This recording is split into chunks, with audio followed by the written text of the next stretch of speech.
And so, ladies and gentlemen, let's start. Welcome to our Unicorn Battle in Canada. And I'm very excited to greet you today at this event. And so let's start, and let me introduce my colleague, Julia. She's Chief Operating Officer of Unicorn Cup, and she will tell us about our company and our events overall. Julia. Thank you, Anastasia. It's a great pleasure to be here today in Canada.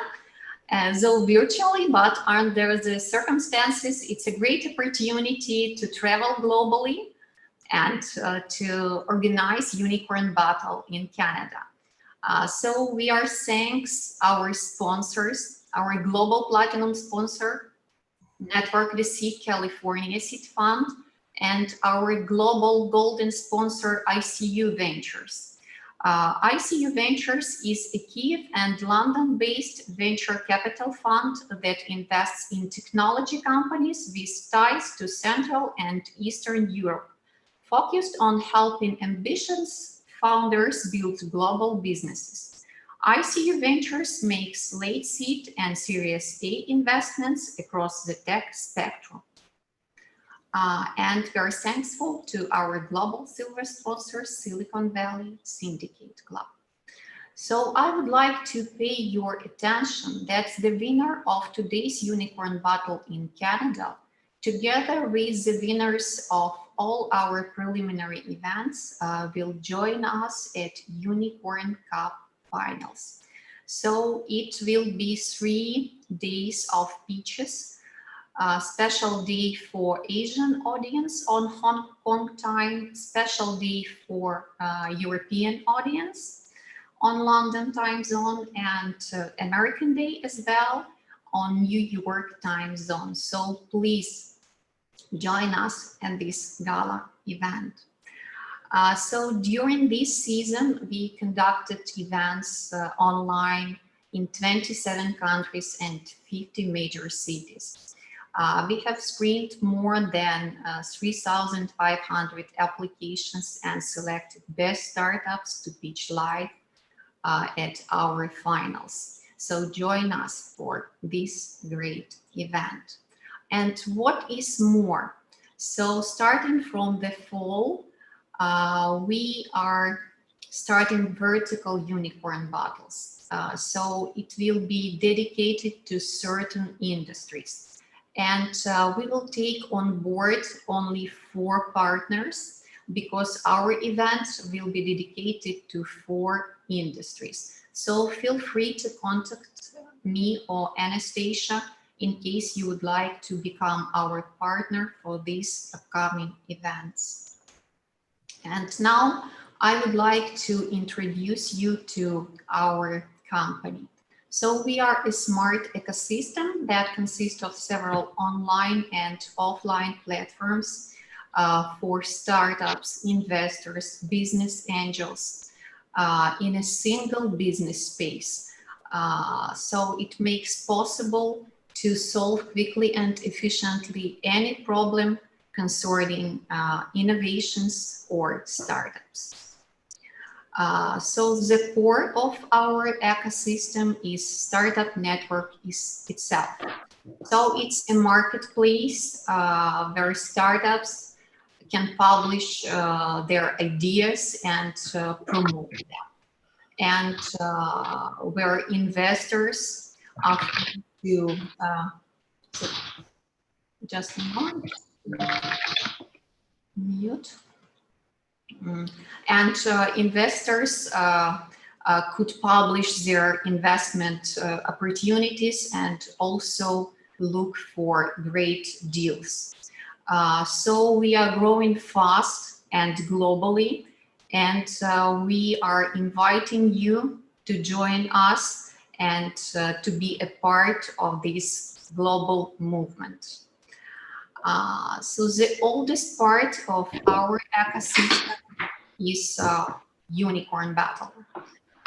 So it's a pitch event where startups could promote their ideas in front of business angels and VCs, and we are showing startups to the world and helping investors to find great deals. So if you would like to join us and conduct events in countries or cities you are interested in, please contact us for more details. And what is more, so now we are officially the largest online pitch event in the world by geography and the number of countries. So we conducting events for already 11 years and had organized them on 5 continents. So we are helping startups to showcase and to find their investors. So recently we started a special program for startups, the Silicon Finance Pre-Acceleration Program, and we helping startups to relocate and grant them funds worth 50K. So the newest part of our ecosystem is Network VC California Seed Fund.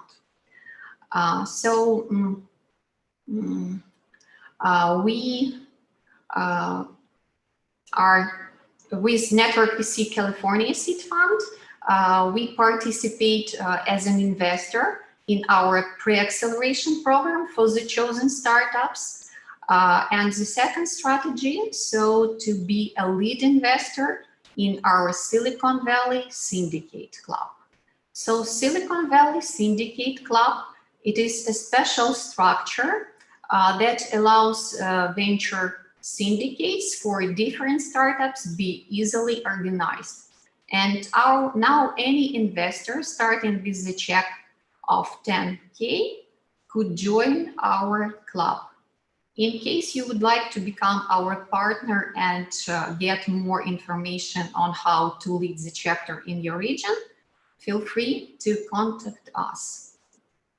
Concerning our VC.HOUSE, it's a wonderful entity for VCs. I would like to introduce you to Natalie Prosciutto, and she will tell you a few words about our VC.HOUSE. Natalie, the floor is yours. Thank you, Julia. Hello, everybody. Glad to see you here today.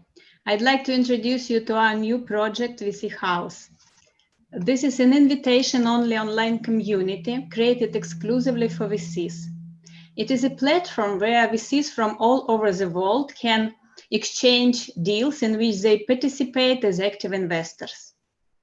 So if your fund is actively investing and you have startups either from your portfolio or outside of it that are looking for new investments, please join the VC.HOUSE and don't hesitate to contact me directly. My contact details will be in the chat. And now I'd like to return the floor to our host for today's event, Anastasia. She will lead you through our unicorn battle in Canada. Anastasia? Thank you, Natalie. Thanks. And I would like to say thank you to our partners. It's our Silicon Valley Silicon Finance Pre-Acceleration Program and our media partner, VC.HOUSE. So thank you, our partners, for spreading the word about us. Thanks for your support. And now I would like to introduce my colleague, Lydia. She will lead you through our agenda and go back to me. Lydia? Thank you so much, and I'm so happy to see you everybody here. Now I want to introduce you to our today's agenda. So as always, firstly, we start with jury introduction. During this section, every jury will have 1 minute to present themselves and tell something information about your experience or about your VC companies. After that, we move to the most important part of our battles is startup competition. So our founders will have a special time, it's about 3 minutes, where they can present their startups, and after the jury will be able to ask different questions. And the happiest part, the winner's announcement according to our voting platform. So after all, we have the networking. It's a time when you are able to discuss your topics and ask different questions each other.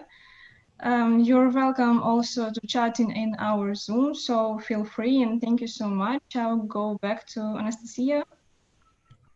Thank you, Lydia. And after we will discover who will win, we have a panel discussion with Alexandra Johnson and Jordan and Victoria. So I think it will be very interesting. So stay till the end. And before we start pitch competition, please greet our honored judges. Thank you all to volunteer your valuable times for today's. So please introduce yourselves and your funds you represent for 1 minute, pointing industry, check size, state, and geographic location of startups you are invest in. And I would like to start with Alexander Soroka. He's joined us today, and he's our CEO and founder at Startup.network. Alexander. Hello, everybody. Thank you, Anastasia. Our seed fund is industry agnostic, and usually we invest from 50 to 250K, and we prefer to invest in the startups which are located in the United States or Europe. Thank you very much, Nastya. Thanks. And pleased to introduce Roman Nikitov. He's head of ICU Ventures and our golden sponsor. Roman, hello. Hello there. Can you hear me all right? Yeah. I'm never sure whether the mic works properly. Roman, we don't hear you well, probably. You don't hear me well? Can you hear me now? Yeah. It's silence. Very silent. It's good enough. If you speak up, that'll be much better for us. Okay, I'll just speak up. You know, I can shout. You know, in the lockdown, you know, it's not a problem. So, hello everyone. Happy to be part of this event. This is one of the last events of Startup Networks before the finals. So we're all looking forward to the finals that are coming in the next few weeks. We are based in Kiev and London. We invest at late seed or round A. We prefer investing in the companies that have some relation or origin from Central or Eastern Europe, but keep about 25% of our portfolio opportunistic to anywhere in the world. We actually invest in the companies usually domiciled already in the US. And our ticket size is anything from 200,000 to $1 million. Very happy to be a part of this event today and looking forward to great speeches today. Thank you. Thanks. So, and now every judges can introduce yourself, so feel free to jump up and tell about yourself. I can go first. Hi, hello everybody. I'm Dr. Ruchi Dana. I'm a doctor and a Stanford MBA. I represent Dana Family Office and I'm logged in here from Dubai. We invest mainly in early stage startups and some pre-IPO deals. In the early stage startups, seed and series A, we invest around $250 to $1 million. And in pre-IPO deals, we invest a larger amount. And I'm really excited to be a part of the Unicorn battle and I'm looking forward to the pitches. Thank you. Thank you, Ruchi. Who would like to be the next? I see Stuart unmuted. I was actually going to go next. My name is Dr. Janae Eisenstrass, and I'm the executive chair of the family office of Hava Holdings and Ventures. We are based in Canada, but we do have a global presence. We invest in startups that are particularly geared towards women leaders coming from marginalized communities that are focused in technology that have a social focus.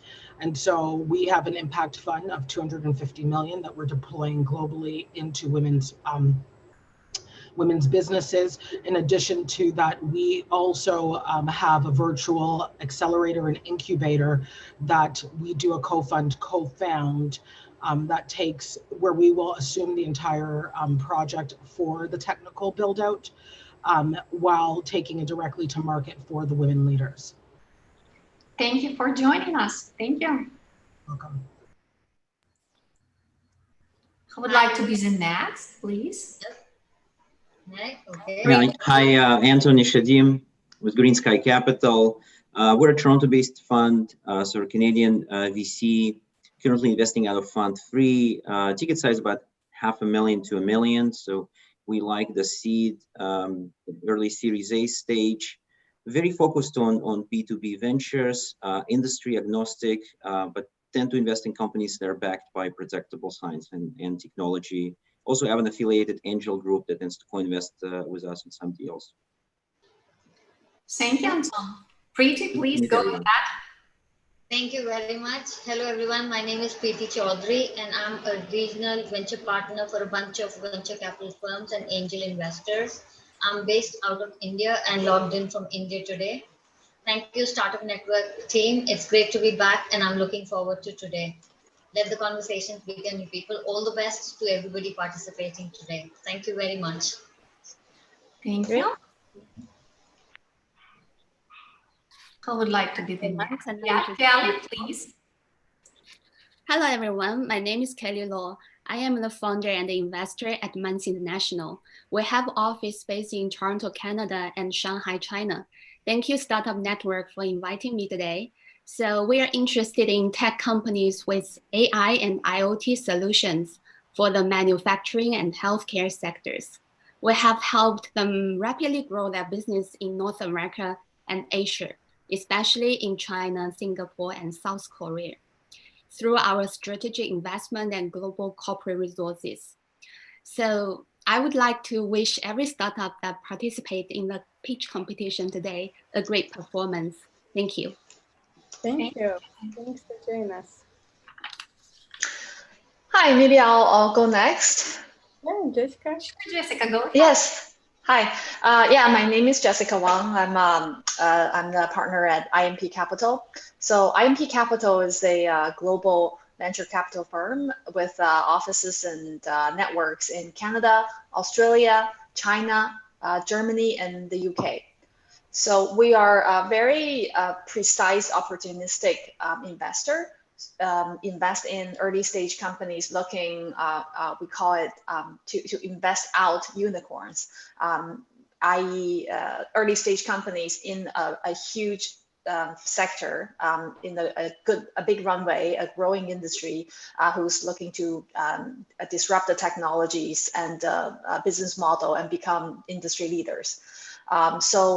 Industry, we primarily focus on 4, so healthcare, biotech, AI, big data, and medical cannabis.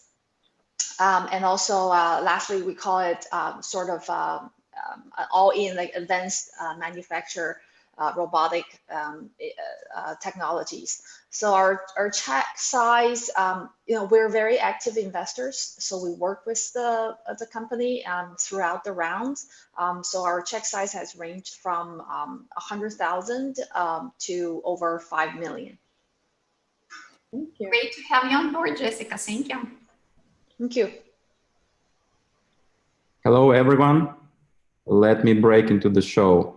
My name is Denis. I represent Ukrainian fund quarter partners, but we are not only fund. We combine different business models such as product studio, venture builder, venture capital fund. It allows us to be diversified in terms of portfolio. So to talk about the range of investments, it depends on the case by case, but it starts from $100 till $1 million. Thanks. Thank you. Dennis, looks like you and I are on the same beach. Do you want to meet after the meeting and have a margarita or something? Let's arrange a meeting. Hi, Jordan. Let's introduce yourself. Hello, I guess I could jump in. Is that all right? Hi, Stuart. Yeah, sure. Okay, great. My name is Stuart Brown. I'm the CEO of the venture capital firm called PiCap Venture Partners, which is based in Toronto, Canada. I'm also a CFO of a number of tech companies, particularly ones in our portfolio. Our investment selection process is basically agnostic, with an emphasis on technology for artificial intelligence in the fintech, medtech, and agtech space. I'm also an instructor teaching at a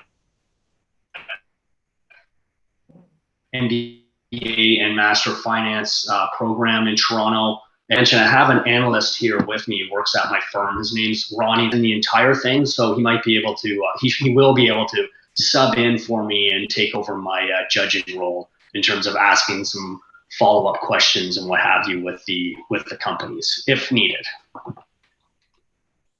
Yeah. Yes, Hope that's okay. Okay, great. Would like to be the next, please jump in. I can go next. Yeah, you can go ahead, please. Hi, everyone. Thanks for having me. My name is Ricky Mera. I'm based in Toronto, Canada. I'm the founder and GP of Continuum Ventures. We're Fund 1, currently closing our first round. We're focused in digital health and human longevity. My background's as a molecular biologist. I spent 10 years in the pharma medtech space. As an entrepreneur, I launched a company in the big data predictive analytics space that exited about 2 or 3 years ago. I've been an active angel investor. Our deal flow and interest comes from areas in the Northeast, so typically Boston, New York, Toronto, Montreal, and some surrounding areas. Outside of the Northeast, we have visibility and interest in Palo Alto, Israel, and Singapore, and Oxford. We're focused in early stage. We've got strong relationships and deep ecosystem relationships with regulators, with payers, with industry, and we leverage that to help these early stage companies get to the next stage. Nice to meet you all. Look forward to connecting further. Thank you. Great.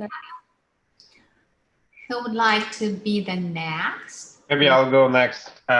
So this is Aditya Agarwal. I'm a principal with the BDC's newly launched Industrial Innovation Venture Fund. Again, we're based out of Canada. One of the things about our funds with BDC is we only invest in Canadian startups.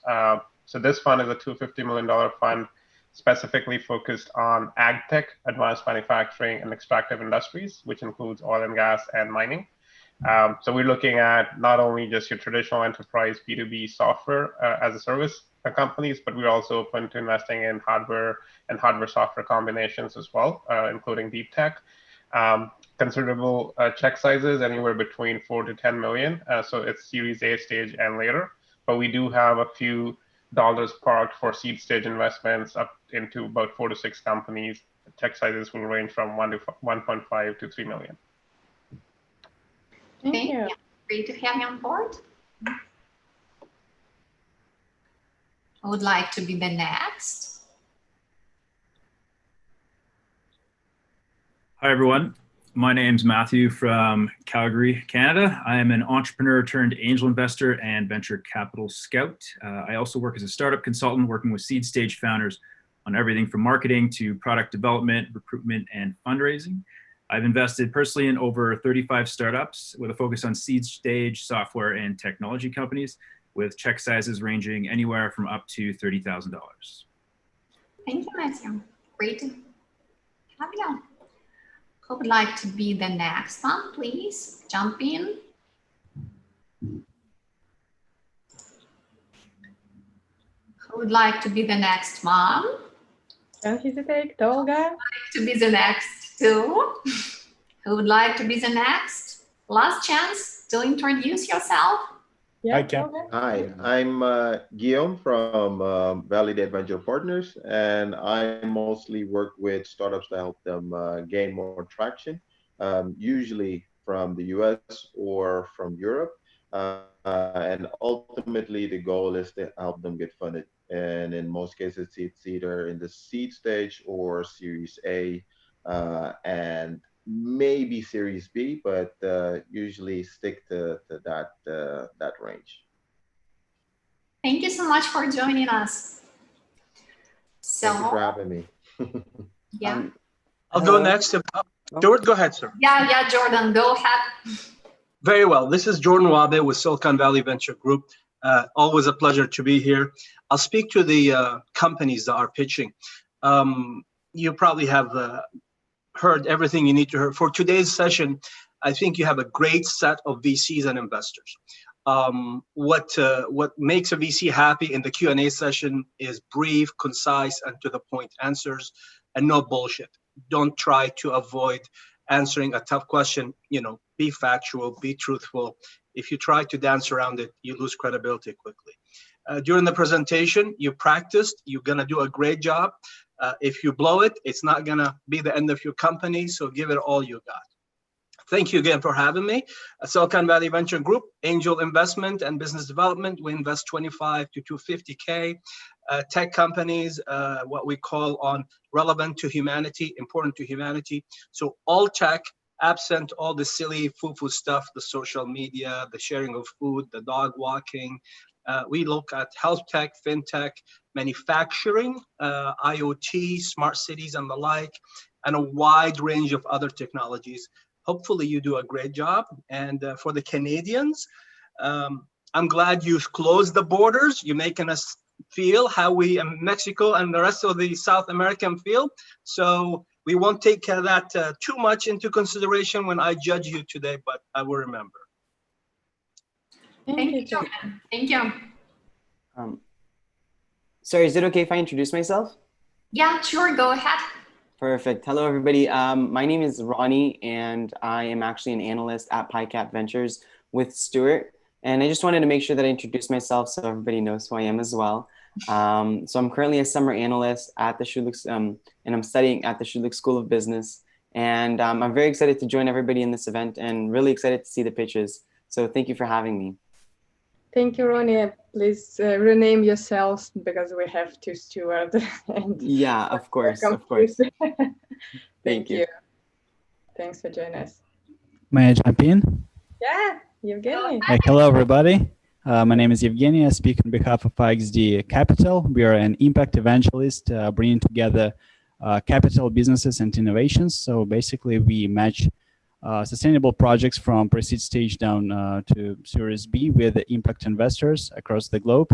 I'm honored to be here, and I wish good luck to all participants, to all startups. Thank you. Thank you, Evgeny. I can go next. Hi, everyone. This is Victoria Maron. I'm an associate at Expert Dojo. We are an accelerator based in Southern California. We invest globally, industry agnostic. I'm an advisor at Astia Angel Group, which is a woman and minority focused investors. And I'm an advisor at Green Hill Venture, which is a private equity, venture capital, and investment banking. I'm very glad that we are here, and thank you for the opportunity. Good luck to every startups who are pitching today. Thank you, Victoria. Thank you. So, yeah, please. Tolga, go ahead. Hi there, my name is Tolga Tolgonuk. First of all, thanks for inviting me to this event. It is a pleasure. I founded my company called Thunderbolt in Los Angeles and built multiple different ventures, technology ventures under the umbrella of my company. Eventually, I sold Thunderbolt to an investment company called New Wave Holdings, based in Canada. After the acquisition, I was appointed as the CEO of New Wave, and the company went public in the Canadian Stock Exchange in 2019. Currently, I'm advising startups and investing into public companies. If you have any questions, we can always discuss the details. Thanks once again. Thank you, Tolga. I would like to jump in.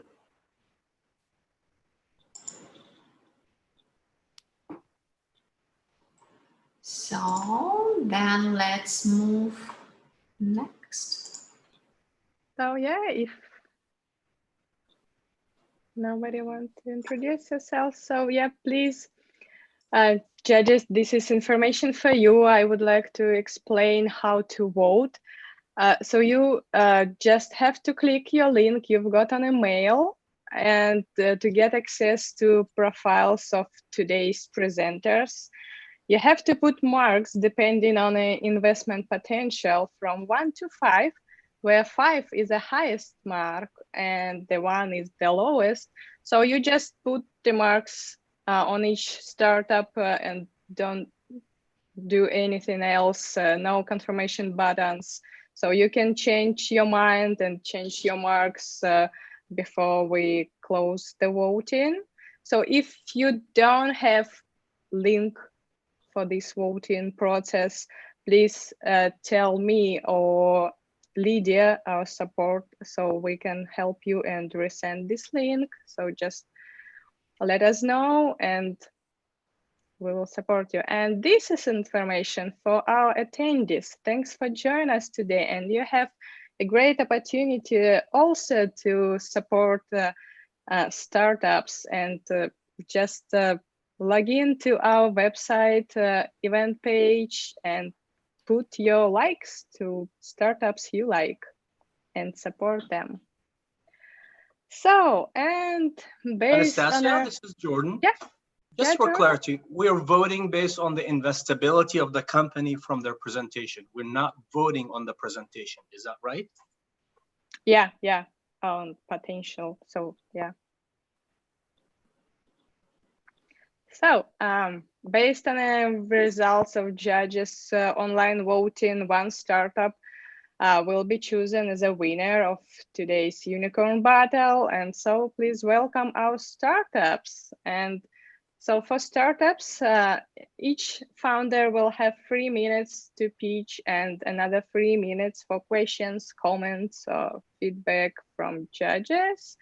We recommend not to talk about fundraising out loud because it is a public event. And if any investor asks about it, so please describe it privately in the chat or maybe after this event. So thanks everyone for joining us, and just respect each other and mute yourself if you are not speaking, and let's start. And I would like to introduce first startup. It is AI Incorporated. Hi everyone, my name is Ali and I'm going to present our company today. So I'm going to share my screen real quick.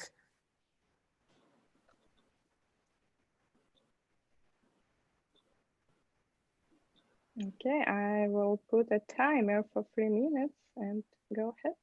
Okay, so first of all, like the problem that we actually solved is the computational intensity needed for SLAM, or simultaneous localization and mapping, which is actually the technology that is used in self-driving cars. If you look at one self-driving car, this is what you see in the trunk. This is all the basically devices that you would need to do the calculations and run the algorithms. Similarly, for a home robot or a smaller robot, you could see that the ones that are just random cost about $280, and the ones that are, they're self-aware and they know where they're going, they're about like $1,000 or $750. That means there is basically a laptop inside them. But computational intensity should not be that hard. What we did, we actually optimized the software 16 times in terms of the computational needs. Like the amount of RAM we use is like 8 megabytes, whereas like our competitors use 4 gigabits. And then the same thing is the operating system size. As you can see, like we've revolutionized, the technology in that sense. Now, why does that matter? There's a lot of applications that can be used for robotics, but why wouldn't it happen? And the reason is that the idea of $1,000 trash can is just not feasible. And what we've done is like our QSLAM runs in a board that costs less than $10. And that's how we actually, because we actually looked at the problem in a different way, and we solve the computational intensity. Now, if you look at for home robots, like which we actually did the comparisons, our agility is much better than competitors. So we actually boot up in 2 seconds. We start work in 3 seconds. The best competitor, it takes them 7.7 seconds just to boot up, and then another 7-8 seconds to start working. That means to get the peripherals up and running. And the worst one's about like 30 seconds. There are 2 applications basically for a robot. Like again, like we focused on the internal, indoor devices. And although SLAM technologies and the concepts that we developed can be used for outdoors as well. However, based on our budget, we focus on indoors. Now, the first application is going from point A to point B. And for that, you need to actually discover the entire map. So basically, we beat every competitor with taking only 12%. We're covering 12% of a very complex area, as you can see, just to discover all corners and areas of the map.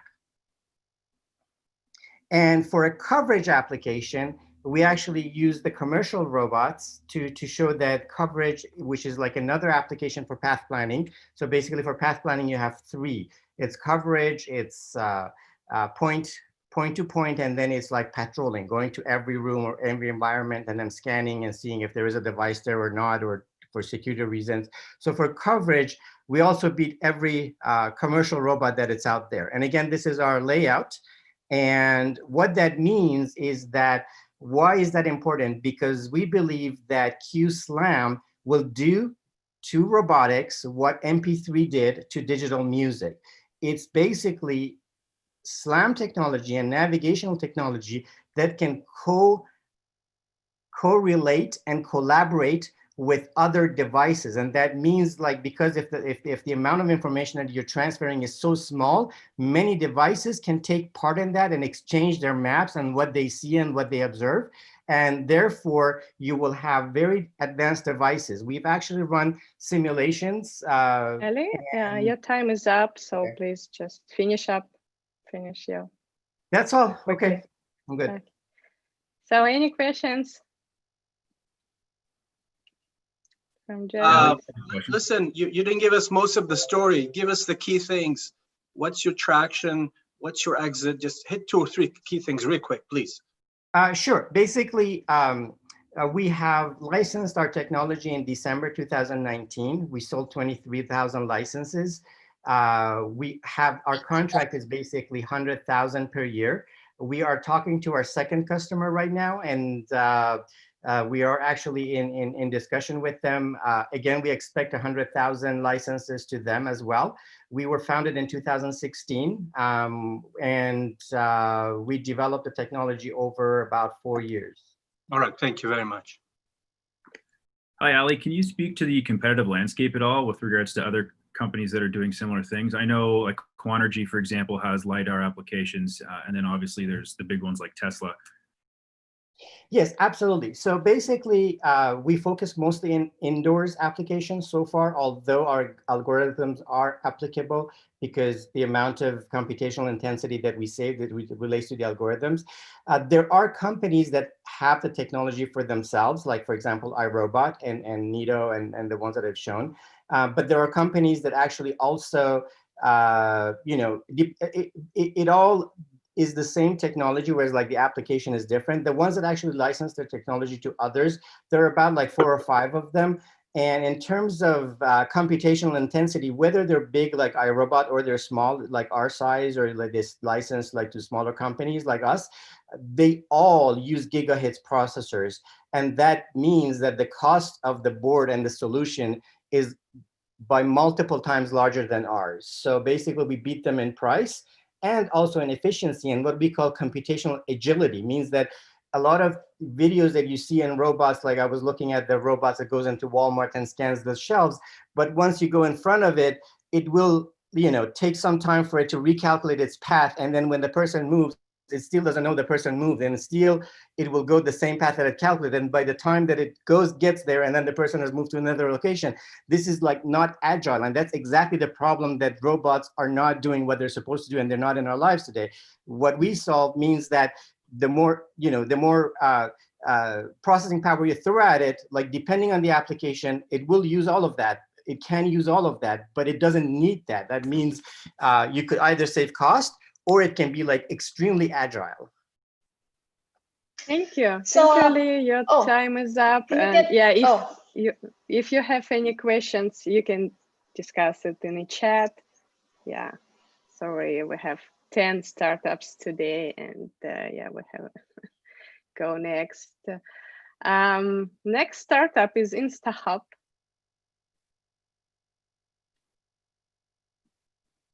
Ali?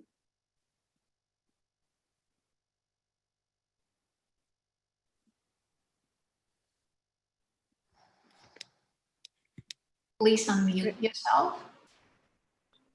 We don't hear you, but see your screen. Okay, now you can hear me. Yeah. Okay, my name is Ali as well. I'm the founder and CEO of InstaHub. InstaHub stands for Instant Hopping. We are the smartest and the safest way to travel. And right now I'm at the same beach with Dennis and Jordan. So let's have a tequila after the show. Okay, so the problems that we're trying to address is basically helping travelers to find the best experiences. And we think that they cannot find the best experiences based on their interest because of the three major issues that almost exist everywhere around the world. So language barrier, complicated transportation, and also the fact that hidden gems are not going to be found by themselves.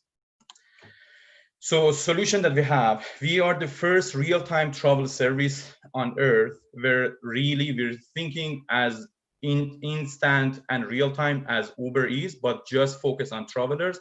And we're not just focused on transportation, which we have it obviously as a private tour service, but also providing you the right experience, being your translator, your interpreter to communicate with locals. And also the fact that we have the full personalization around your experiences, which I'm going to explain more. We also have a real-time solution to answer your questions 24/7, anytime, anywhere that you are. So in high level, our experience is pretty simple. You go to our mobile application, you select the best experience for you based on your interest. You request the host, we show you what host is coming to you. You can see it on real-time solution as they're coming to you, approaching you, and then you're gonna do the payment seamlessly online. Our go-to-market strategy is pretty simple. Although it has all the details that we're looking for, we're building a specific marketplace. And for our target audience, which are younger travelers, as well as family and business travelers, we make business partnerships specifically that with big players in the market of travel around the world, trying to use the data that they have from their customers to basically train our machine learning model and help them to delight their customers.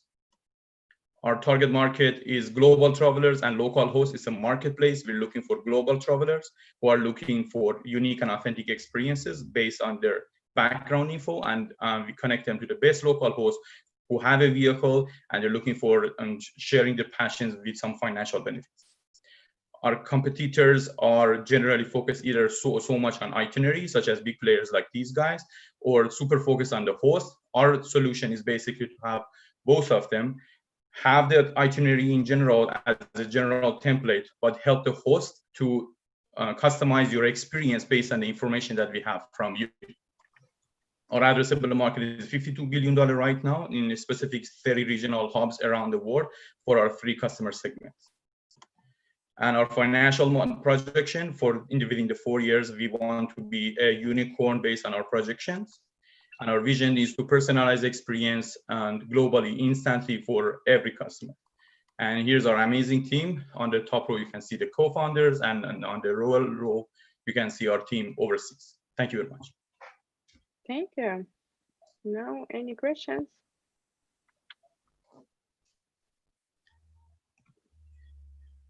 It is with your traction, Ali. Give it to us. Three bullets. 1, 2, 3. Sure. So we launched our website and to look for the product market fit and validate it.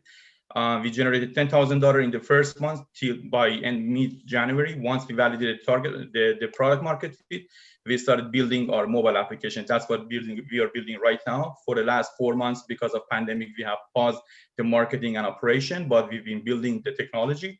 So right now we're set to launch in East Europe, Asia, and Latin America, in the safest countries where the pandemic hasn't hit them. In September, we're gonna start our pilot test, and we're expecting to be fully running by beginning of 2021 with our new technology. I have what do you say to investors that say, you know, hospitality travel is dead or dying for next 6 months? Yeah, exactly. That's the time that we want to use to build our technology and run our pilot test. But from beginning of 2021, with the vaccine and the medicines coming in, we expect the travel to gradually go back to normal. So our technology at that time, we're going to be there. And don't forget our solution, private tour experience. It's a great opportunity for it because of the new trend of travelers avoiding group tours, going to big shuttles and buses. And instead of that, they want to go with private tours, very much safer for the future. Sure. What is your direct competition? And Airbnb has similar features, no? Yeah, to be honest, there are tons of companies which are focused on experiences in general. The big differentiator that we have is that instant technology. So we have your full service, the tour, the transportation, as well as the translation and communication with locals. We provide them all together. None of these competitors are providing the full service. For them, it's always about the itinerary only. You just have a tour, you just go to that tour. Whereas for us, we provide you the full service. Peace of mind, convenience is the top thing that is coming for us.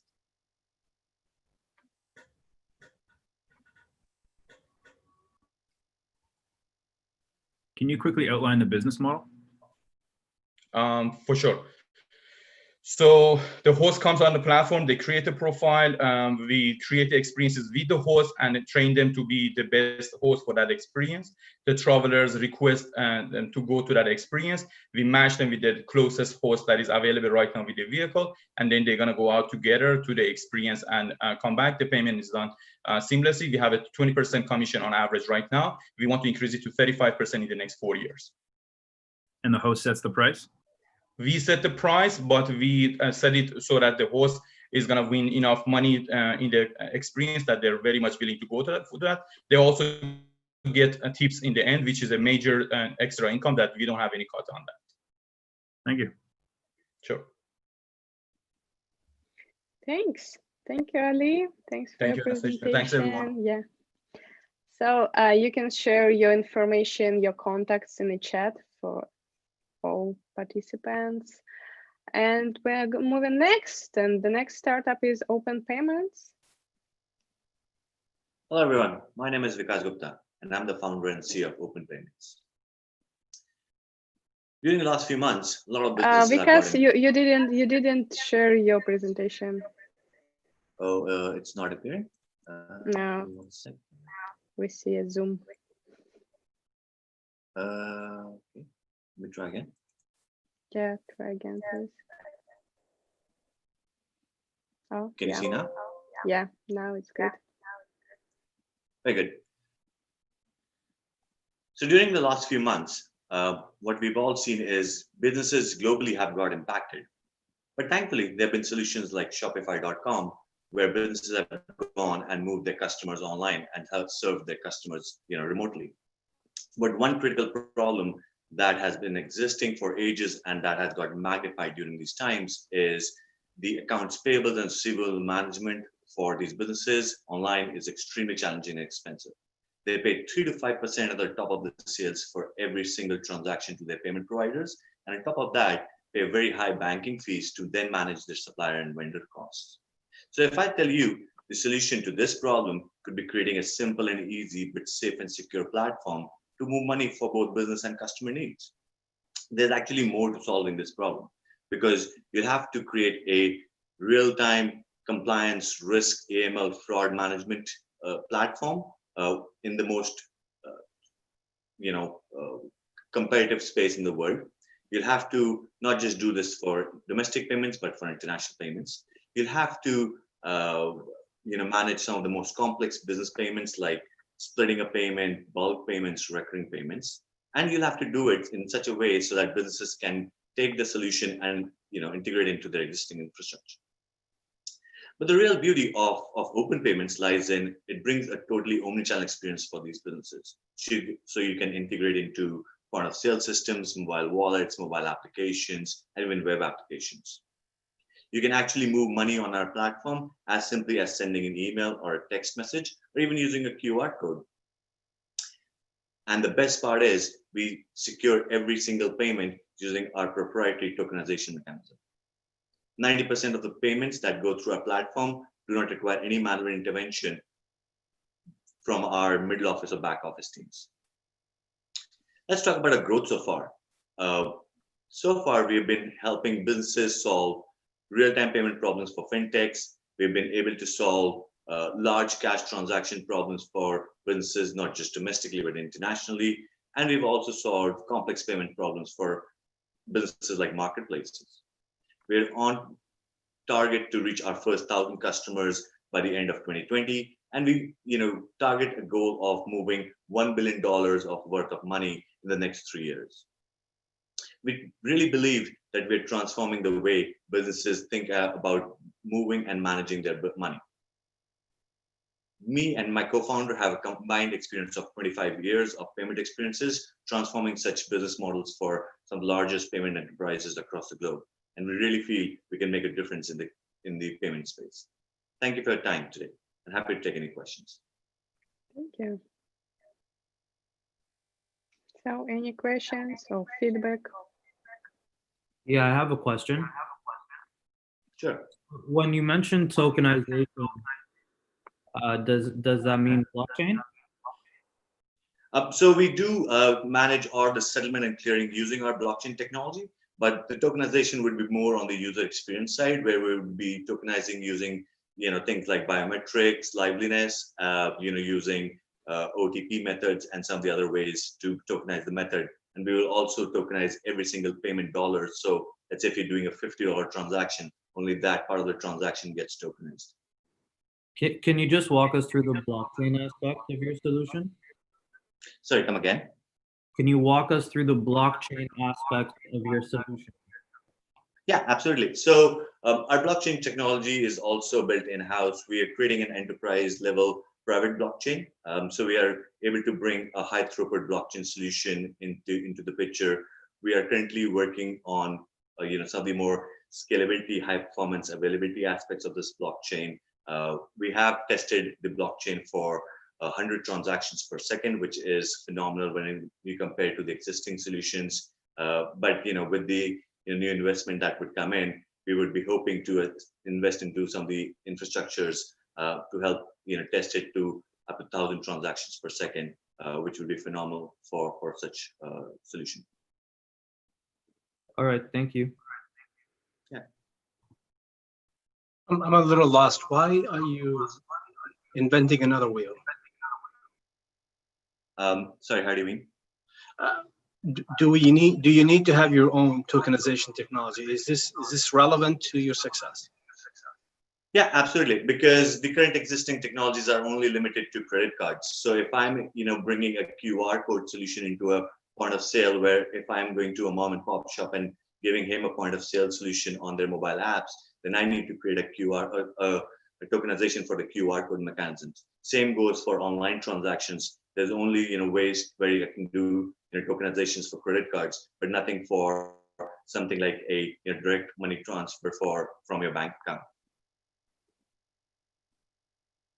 Thank you. I assume you're raising. We're not going to talk about that, but you're actually raising. That's right. Is there anybody else currently doing this? So the way we are trying to solve this problem, no, because we're trying to solve these problems in a few ways. We are driving the end-to-end payments ecosystem. So we're taking care of the user experience aspect of it. We're taking care of the fraud, AML compliance aspect of it. And we're actually, moving the money as well. So, when our customer calls us, we handle the money movement and we answer their questions, not just direct them to a bank or a payment provider. Thank you. So thanks, Vikas, for your presentation.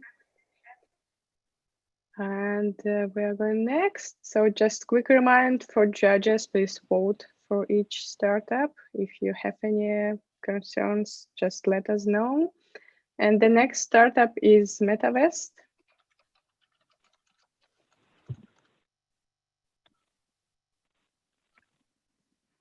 Yeah, if you just presented, don't hesitate to put your LinkedIn information and your name on the chat so investors can find you quickly. Yeah, sure.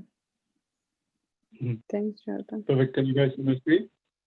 Yeah, yes, we see you. Perfect. Hi, guys. My name is Nabil. First of all, thank you for the opportunity to present today. I've been working on MetaVest. I started almost a year ago and spent around 6 months just trying to figure out regulation after encountering the high barriers to entry and operational inefficiencies within the private markets. Currently, the process of managing the investment lifecycle is highly manual and paper intensive. It requires multiple middlemen and is extremely inefficient and biased towards accredited and high net worth individuals, which has resulted in high operational and compliance costs, poor experience for investors, which is a no-go for the younger generation that is now currently inheriting the wealth, and purely a wastage of resources since the information that has been collected from investors is all done on paper and there is no analytical insight involved.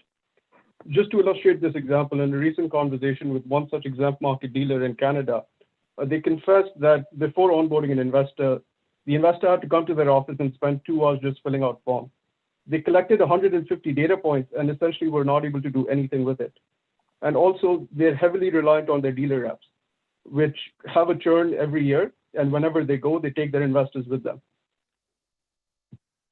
To cater to these problems, we have been building a customizable securitization platform to streamline and automate the entire investment lifecycle, covering investor onboarding, compliance, the issuance of digital securities itself, payments for capital raising and funds distribution, and also reporting by leveraging blockchain and artificial intelligence. Through our platform, we're able to streamline and automate global fundraising and distribution, digitally enforce KYC and accreditation rules, automate settlement within seconds while providing early liquidity options to an integrated secondary exchange. The impact is significant. First of all, we are able to offer our users bottom line improvement through lower costs through the automation and digitization of the investment lifecycle. We're also able to allow for data sharing by recording transactional information on the blockchain. Essentially, all players within the ecosystem are now able to pull information from a shared view. There is top-line growth by simplifying the investment and onboarding process. There is more accessibility for all investor types.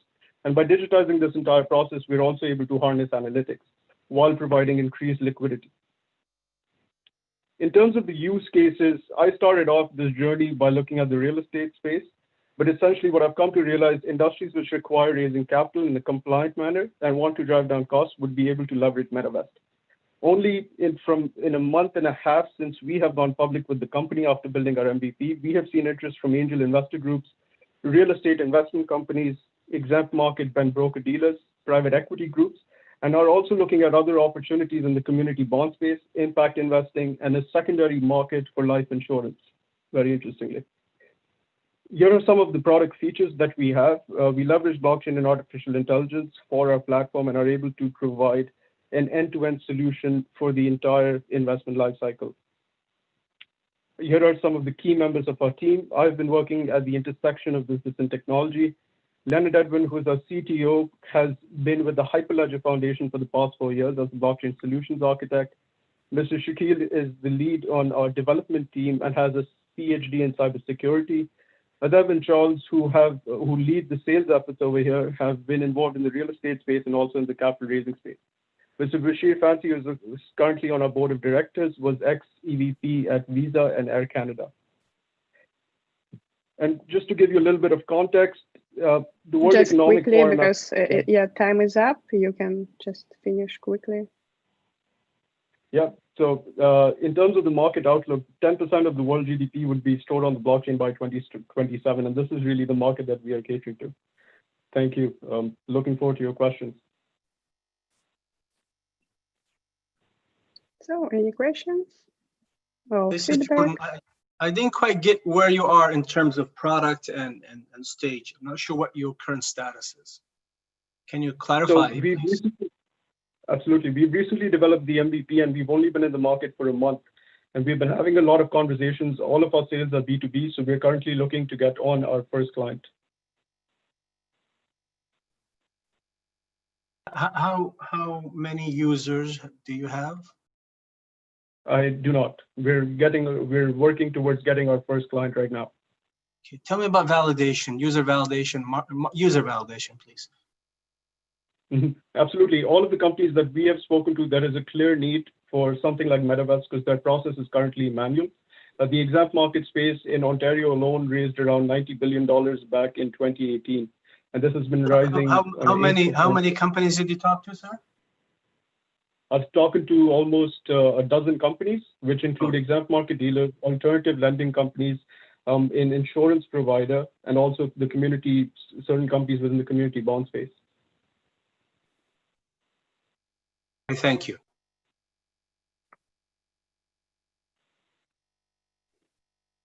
What's the proposed revenue model? Is it going to be a SaaS product? Yeah, so the goal is really to customize the solution for each user. So there is an upfront implementation fee and then a SaaS model based on assets under management or transactional level. And this is only the first revenue stream that we aim to tap into. Once we have sufficient supply of investment opportunities on the platform, we intend to also create a marketplace for investors to come on board, which would broaden our options in terms of revenue, and also bringing investment opportunities such as real estate developers that we've been speaking to who want to raise funds, that we would provide access to this market through a collaboration with the existing regulated entities in the market. Thank you. Thanks, Nabil. Thanks for your presentation. So you can share your contacts in the chat with everyone. And we're moving next. And the next startup is Untangle Money.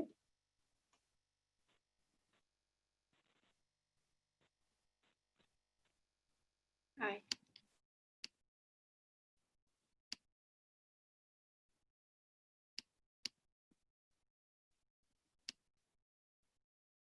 Hi, everyone. Let us know when you can see the screen. Yes. Yes. Perfect. Go ahead. And you can hear us? Yeah. Great. Hi, I'm Christine and this is Ria. We're from Untangle Money, and we want to talk to you about the fact that money is hard, and money for women is even harder. We built a solution that actually helps women with their money, and we can't wait to tell you about it. But first, everybody knows about the wage gap. What we want to tell you about is the wealth gap. The wealth gap is that for every dollar a man has in net worth, a woman has 32 cents. For Black and Latina women, it's even worse. She only has 1 penny in wealth. A lot of this stems from the fact that women's financial lives are fundamentally different than men's. Meet Sandra. Compared to Owen, her income is more likely to fluctuate. She's more likely to take sabbaticals from maternity leave, switch to part-time work, and get paid less for the work she does than Owen will. Now, we're not saying Owen won't do some of the things that Sandra does, but statistically, Owen's financial life is going to be far more linear. The problem is that most of the solutions today assume that Sandra's life will follow Owen's trajectory, but it doesn't. And for her and most women, the current financial products don't work. Also, women tend to have a negative relationship with their money, and it's not their fault. The issues here and the problems we're trying to solve are that finance is too generic, it has too many unnecessary numbers, and it just wasn't built for women. So we've created a by women, for women financial planning and education platform that acts like a money coach in your pocket. So studies have shown women actually end up being better money managers than our male counterparts, as long as we have the tools that'll help us get there. So here at Untangle Money, we're making that happen. The first pillar of our product is tailored advice that makes sense for your personal situation. It can account for things like fluctuating income, whether that's commission or tips, as well as sabbaticals like maternity leave. We're also including interactive dashboards. So this is made by women and for women. We've created a powerful visual depiction of Sandra's personalized financial life journey. She'll be able to really clearly see how saving $100 extra now adds thousands of dollars to her savings in 30 years. Money masterclasses are finance optimized for how women learn. So through the use of things like mindfulness and behavioral psychology, our product actually encourages positive results. Think of us like the financially savvy advisor that acts like your best friend. Our business model demonstrates how we're going to capture attention in the market with free content. Then we're providing that financial plan for that $150 initiation fee. There's a monthly subscription of $9 per month to access the masterclasses and make any updates necessary to the financial plan. There are 2.2 million women like Sandra in Canada alone. So capturing just 6,000 Sandras leads to our revenue projections of over 1 million in year one. Let's go back to Sandra, but 30 years from now. Even with all the ups and downs in her income, her wealth still increased over time. Untangle Money helped her gain the confidence she needed to manage her finances and start investing early. She's doing really great. Now is the time for change. Join us. We are currently building our product and we'd love to have you sign up for our newsletter. Thank you for listening. Thank you. Right on time. So, any questions or suggestions? I actually do have a comment. This is Dr. Janae Zinstros. The ladies of Untangled. Thank you, Christine and Ria. Excellent presentation. I wanted to know, what are some of your long-term goals with this initial project? Sure. We want to help every woman in the world understand their financial situation so they can understand the importance of investing early if they can and close that wealth gap. Thank you. Hello. First of all, is it okay if I comment, everybody? Yeah. I really liked the presentation. I thought it was formatted really well. I'm actually going to ask if two questions. First of all, do you have any competitors that do anything similar that target like a similar target audience in the same area, in the same field? We do, not specifically in Canada. Obviously, the fintech and the finance space is very saturated. The difference is that there's no products that really appeal to women and help them sort of get in front of investing. There's a lot of tools out there in the market, and you can name them, the big banks, all simple, who help people invest their money. But the education and the pre-investing along the curve is what we're really trying to hit. So we're trying to help people create financial plans so they will be armed and ready to invest their money later on down the line. That's perfect. Also, just another question. Can you speak please on your traction, whether whether you've got any actually people that have signed up, stuff like that? Yeah, so we've already walked 5 women through. We've built a concierge MVP and 5 women have taken that. We opened our wait list about a few weeks ago, and we already have 50 people on our wait list despite very little marketing. Awesome, thank you.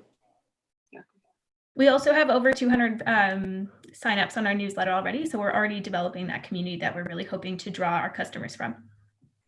Perfect. Christine, Ria, this is Roman. Go ahead. Sorry? Yeah. So I have a question. Apologies if my judgment is based just on 20 years marriage, but 2 questions out of that. Of my personal experience, it seems that in a lot of cases, women appear to be less interested, basically, to think about managing wealth somehow. And apologies for sounding, this way, based on my personal experience. So how would you get women actually interested in that first, and how would you get them to pay for that service? So these 2 questions.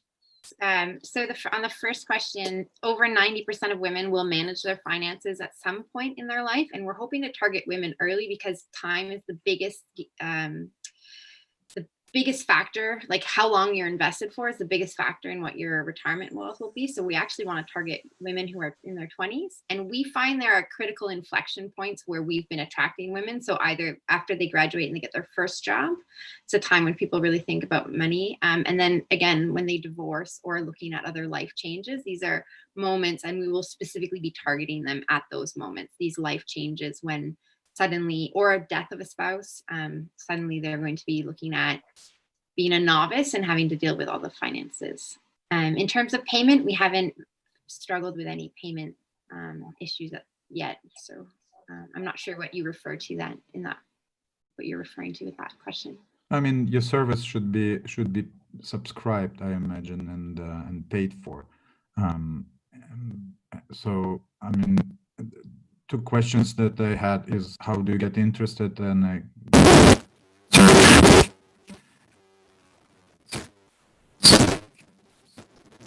Roman, I think you've cut out. I think you've cut out.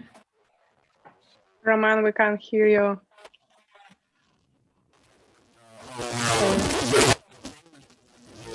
No, there's static on the line, unfortunately.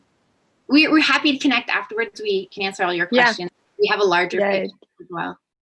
It will be great, yeah, because time is up, and so. I actually just have one more question, Anastasia, if that's okay.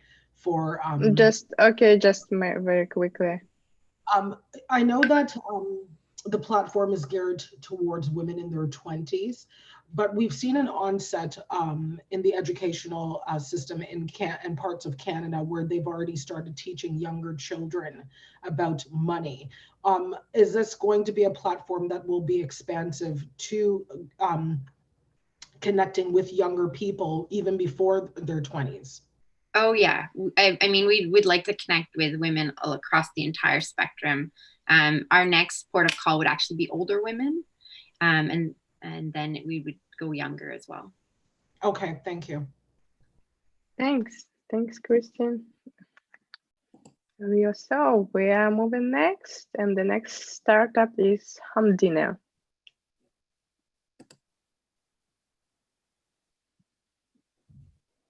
Okay, can everybody see that all right? Yeah.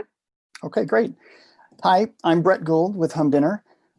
Drive-through has mainly remained the same since it began, and menus have grown and drive-through times have doubled over the last 10 years. This is a market that has been searching for a solution, as 70% of all revenue from quick service restaurants has been through their drive-through. Then COVID changed everything. Business models that had worked forever are suddenly broken, and everybody had to find a new way to survive. And it hasn't gone well. In the last month alone, over 100,000 restaurants have closed forever. Unfortunately, that trend is continuing all around the world. With those that closed, though, about 99% of them had no drive-through, and they had found that they couldn't both make money and be safe. The restaurants that stayed open are now seeing at least 95% of their business coming from the drive-through, but the system itself isn't safe. There is no such thing as contactless drive-through or curbside or even e-commerce. It's a high-touch world, and people are getting sick. Humdinner has created a scalable long-term solution for restaurants and retail. We've completely reimagined the drive-through with ordering, payment, and pickup. Humdinner does this with true contactless service. Our system sanitizes every surface, and that includes the packaging of your order and the air itself using powerful ultraviolet radiation. And this protects customers and their employees. At the same time, restaurants can see their revenues actually triple. And this is because Humdinner offers 2, 3, or more drive-through lanes from start to finish, multiple lanes. So it doesn't funnel customers down to a single lane to pick up their orders like current systems do. We also reimagined the menu and the ordering systems. Restaurants have spent millions trying to find better ways to do it, and we believe it's going to take 2 things: artificial intelligence and you, the customers. A completely interactive, fun, new way to order that's smart. You can speak your own native language, use sign language, or just point and gesture to order. It's the smart menu. And the Humdinner Smart Menu is totally flexible and can configure itself to meet each customer's preferences, anticipate your order. It can remember things that you like and interact with you, and transforms drive-through and app-based ordering into a fun, engaging, and entertaining process. In fact, it's menutainment. It's a whole new ordering experience that will keep customers coming back for the fun as well as the food. The system itself is actually pretty simple. You place your order at the menu board and make a contactless payment. And as you move to the pickup window, your order is placed into a serving box and lifted up and over directly to your car, where a door slides open for you. And since everything inside has been sanitized, you can safely pick up your order. Then the door slides shut and the system re-cleans itself on the way back inside the restaurant. Humdinner can carry about 500 pounds, so it's also perfect for retail and grocery. And we use geolocation and geofencing, so your order is ready for you when you arrive. The true contactless drive-thru is patent pending. Our smart menu will be applying for 2 or more patents, and we have the first to market advantage, as we are the only company with a solution addressing these needs. Our team consists of construction industry, architecture, AI, marketing, and startup experts, and we're selling our drive-thru as a modular solution. The smart menu is a SaaS model in order to capture and deliver currently untapped data elements and insights to the restaurants. We invite you to join us, and I appreciate the time today.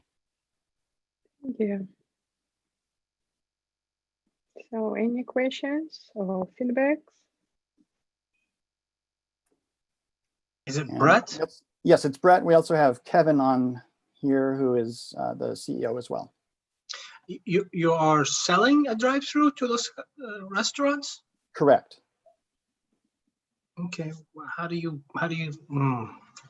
So I'm a restaurant. I'm in a plaza. I get nothing but the front of my restaurant. Is that a drive-through enabled solution? Actually, it is possible.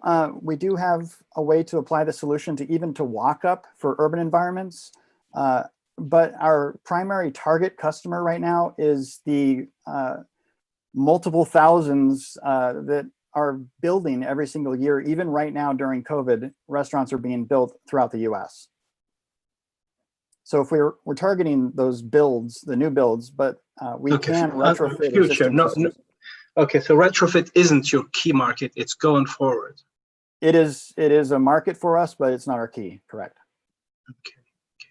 What's it cost to add a modular drive-through? We can talk about that offline if you'd like.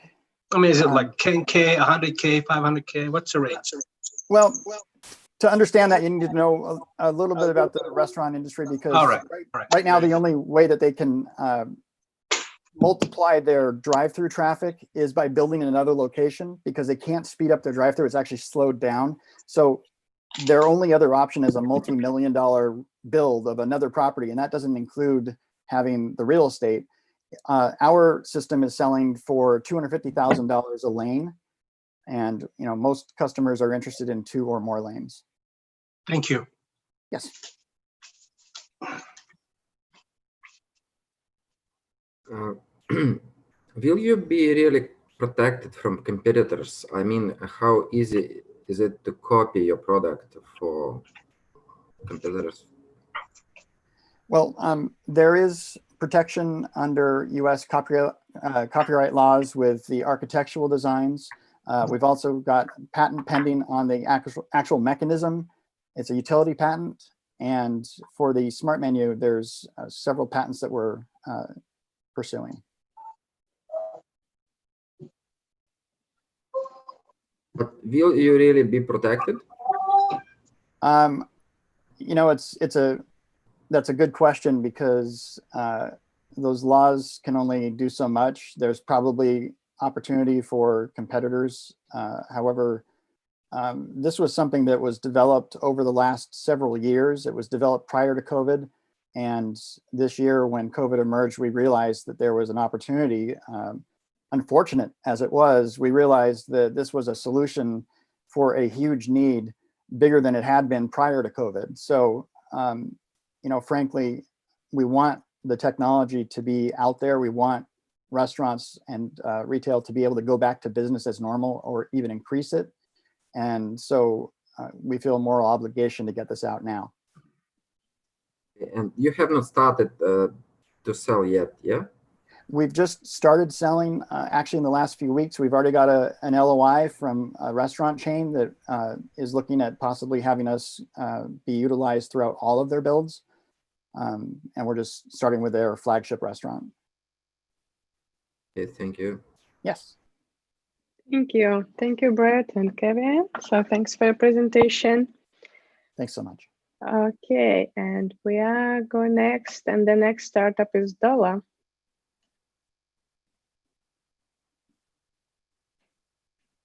George?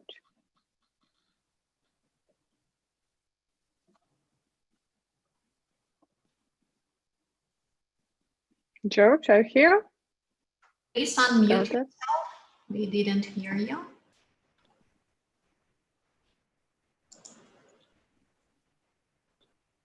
Hello, hello. Can you hear me? Yes, now we hear you. Okay, fantastic. Well, thank you everyone for having us here today. We really appreciate the gig.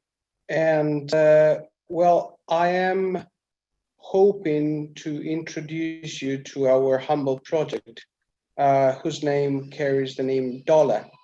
Can you please let me know if you can see my shared screen? Not yet. Okay, just a second.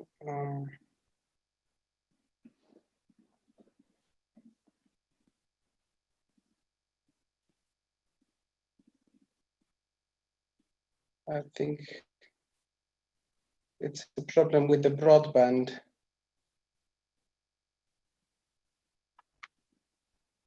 We see Corgando on the screen, is that right? Yeah, there we are. Can you see it now? Yeah, Awesome. now we see. Thank you so much. Fantastic. Well, as I was speaking before, well, we are very humbled to actually present this as not as much as a payment solution, but it's a people's solution. Dollar is a token built up on our own blockchain. It secures and it have almost instant transactions being done. We basically have developed a blockchain technology with an expert team of fundamentally two important parts, a business team and a technical team. Why? Because we believe that there is a problem that is being dragged throughout time, much before COVID appeared. Now, the Dollar vision aims to achieve a worldwide merchant adoption and deliver a global access for all. This includes ensuring access that it's economically quick and equal for the dollar transfer and payment platform. So we are basically looking to socialize the decentralization of economy that blockchain and tokenization brings to the table.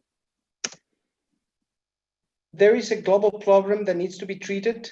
Currently, we are looking at very slow transfer speeds. We are looking at very limited throughput, a high cost, not assuring a final on every transaction, and a very centralized method of payment. Now, when I say payment, we are not really looking to focus on, let's say, merchant payments or very complex and high payment methods. We are looking to touch people who on everyday basis, or at least on every week, on every monthly basis, they need to send money somewhere else. Now, there is a reason why we were so keen in getting into the unicorn battle in Canada, because Canada knows about this problem, because it is a country formed by immigrants, people whose true discipline and hard work was actually brought to success, but they always have the need of sending money to a loved one, to a relative, to somebody who they left behind when they did when they took the decision of actually coming to Canada. Now, when we are talking about those people are most certainly to be unbanked. So they have to rely on different transfer methods that they tend to be slow. They tend to be to have a limited throughput, right? Many traditional payment methods and most cryptocurrencies can really handle more than 4 to 6 transactions, wasting resources in the meanwhile. They have a very high cost, right? Traditional payment methods attract higher transfer fees, breaking the backs of the consumers and merchants alike. And we are talking about consumers who actually have to very much work hard for their money, right? We are not talking about a middle high class. We are talking about the real pedestrian workers, you know. who are also the largest consumers on wire transfers abroad, right, across borders. And with traditional payment methods, transactions can take hours to days to actually reach finality. So they leave loopholes for consumers and merchants to lose resources as well. Now, this is all wrapped up on a very centralized nature of traditional payment systems, puts their customers at risk and, of course, for fraud. Now, the market opportunity for us, as we see, is merchant and consumers Sorry, actually George. seeking. Yes. Your time is up, so just quickly finish, and we have a question. Absolutely. So we are actually looking to deliver to people, to the most largest amount of people across countries, from development to undeveloped countries, a fast transaction, high throughput, low cost, finality, and decentralized method of sending money across borders. Thank you. Thanks. So any questions or suggestions, feedback?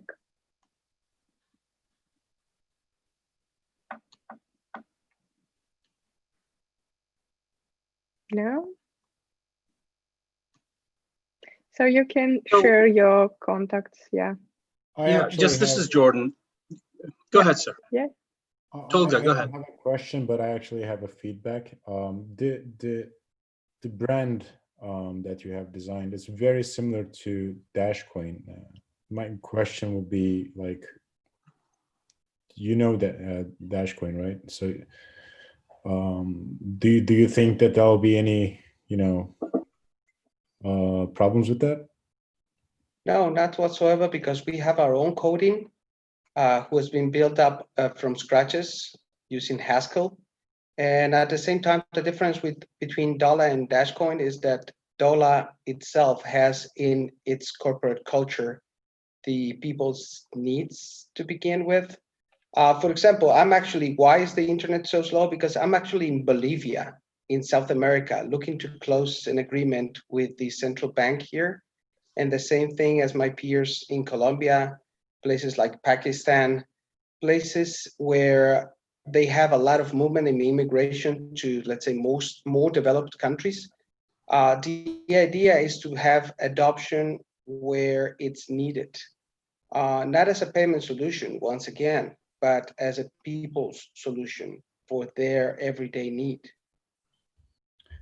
I mean, for people that have no idea about, I mean, when you explain, I understand the differences, but for people who don't know anything about it, when they see, the coins and the brands,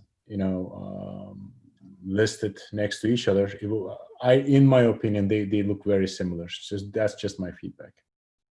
He's saying the logos are very similar, Jorge. Well, that's it. Unfortunately, I don't. You thank him and you move on. Say, thank you, sir. I appreciate the input, and you move on. Thank you. Yeah, thank you. And time is up. Sorry. Yeah, we have to go next. Thank you. Thanks, George.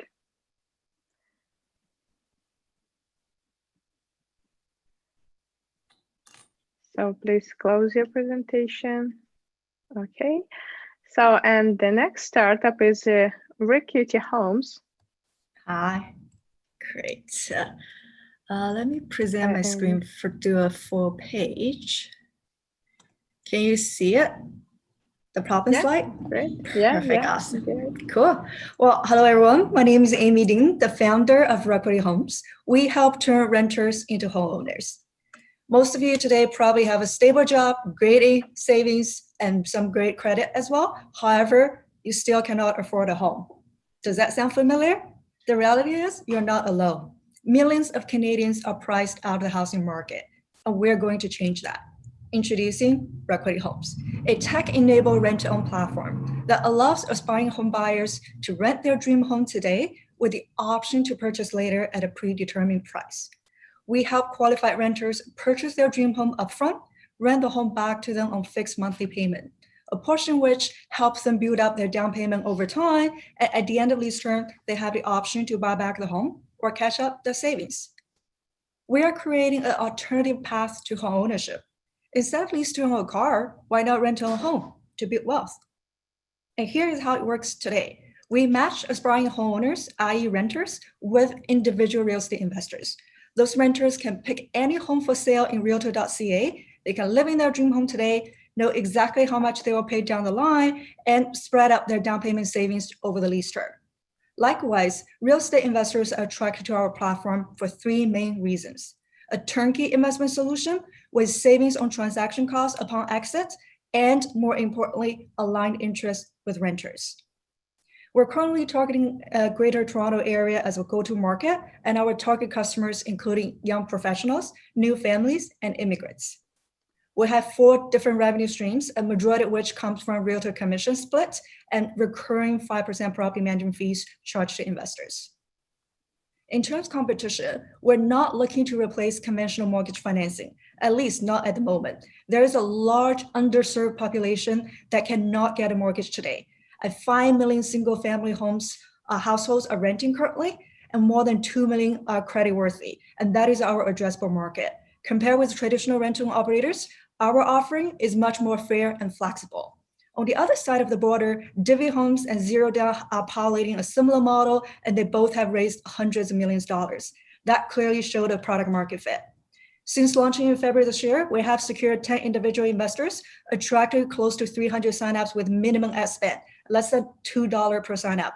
Over the next 6 months, our goal is to digitize the qualification process, get at least 1 transaction down, and raise a pre-seed/seed round. In 2021, we're planning to further build out the tech platform for property management, dashboard for investors, and leverage data to identify homes with the most capital appreciation potential. And our team has over 10 years experience across real estate, capital markets, product, and marketing, and we're well positioned to execute on this innovative financing model. And we're at Requity Homes, we're creating a new path to home ownership. Now, who is ready to join our journey? Thank you very much for that. I was going to ask, this is Dr. Janae Eisenstrass, and where is she there? Amy. Yes. I have a few questions around this model because this model actually is something that has been in the real estate sector for quite some time. And my computer did freeze, so I just want to make sure that I'm clear especially at the beginning part. One of the complaints has been around this model has been interest rates. Now, are the interest rates that are provided on the leasing going to be competitive enough with what exists already in the market? Because meanwhile, you're doing, with the rent-to-own model, I think some of the complaint that has been historic in this is that there seems to be integrated into agreements that are not as transparent. So how have you been able to mitigate having transparency so that way people are not being gouged in the process to home ownership? Totally. We definitely are fully aware of the negative connotation associated with the rent-to-own, especially the traditional operators, and that's what we want to change. We want to offer a much more fair and flexible product to the renter, not just favorable to investors. However, we're doing that is our terms are much better than the traditional rent-to-own. I'll give you some examples. Traditionally, our competitor, they require renters to buy the home, i.e. obligation. In our case, it's option. And for the people default, i.e. can't get a mortgage, walk away, they're going to lose all the initial deposit they put it up front and the monthly savings under the traditional rent-to-own operation. However, in our case, we refund them all the savings, so we only charge 2% of the home price as administrative charges. And all of those terms are going to be in our option to purchase agreement. And we actually recommend them to get their lawyer to check them out. And even before we actually help them go through the process, we explain all those different terms so that they know exactly what they get themselves into. Excellent. Thank you for that clarification. And so the people that you've said that you currently have on this particular model, yes. What has been some of are they just starter homes or have they been a variety of different type of properties? It's actually the starter homes. So pretty much like majority of our customers, they are not looking for anything fancy. They just want a home they're able to call actually a forever home. They just want something they want to be able to pass on to their next generation. And that is totally the target we're trying to solve. We're trying to help people who need those type of services the most, not helping investors or others who want to get into $1 million home. And generally, because we're talking in the Greater Toronto area, the sweet spot for the home price ranges from $300,000 to $600,000 for us. Thank you. Thank you. I'm actually in the Greater Toronto area, so that's why I was asking. Excellent. I'm excited to see where this goes. Cool. Looking forward to keeping in touch offline as well. Is your market limited to Canada only, Amy? I mean, that's the start, but we definitely don't want to just, stay here. We do think housing affordability is a global issue, and we do have plans to expand internationally. And we launched in February this year, so we want to focus on the Greater Toronto area first. Once we establish the product market fit, and then we'll definitely want to expand into other cities within Canada and also internationally. What is your current SOM size, SOM, serviceable obtainable market?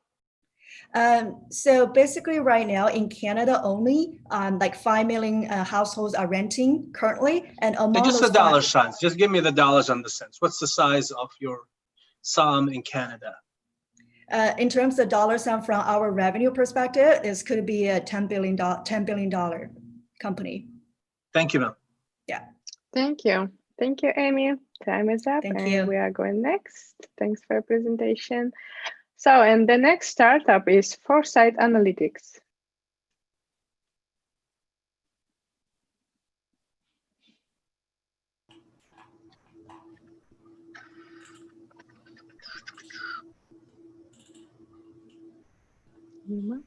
Hello.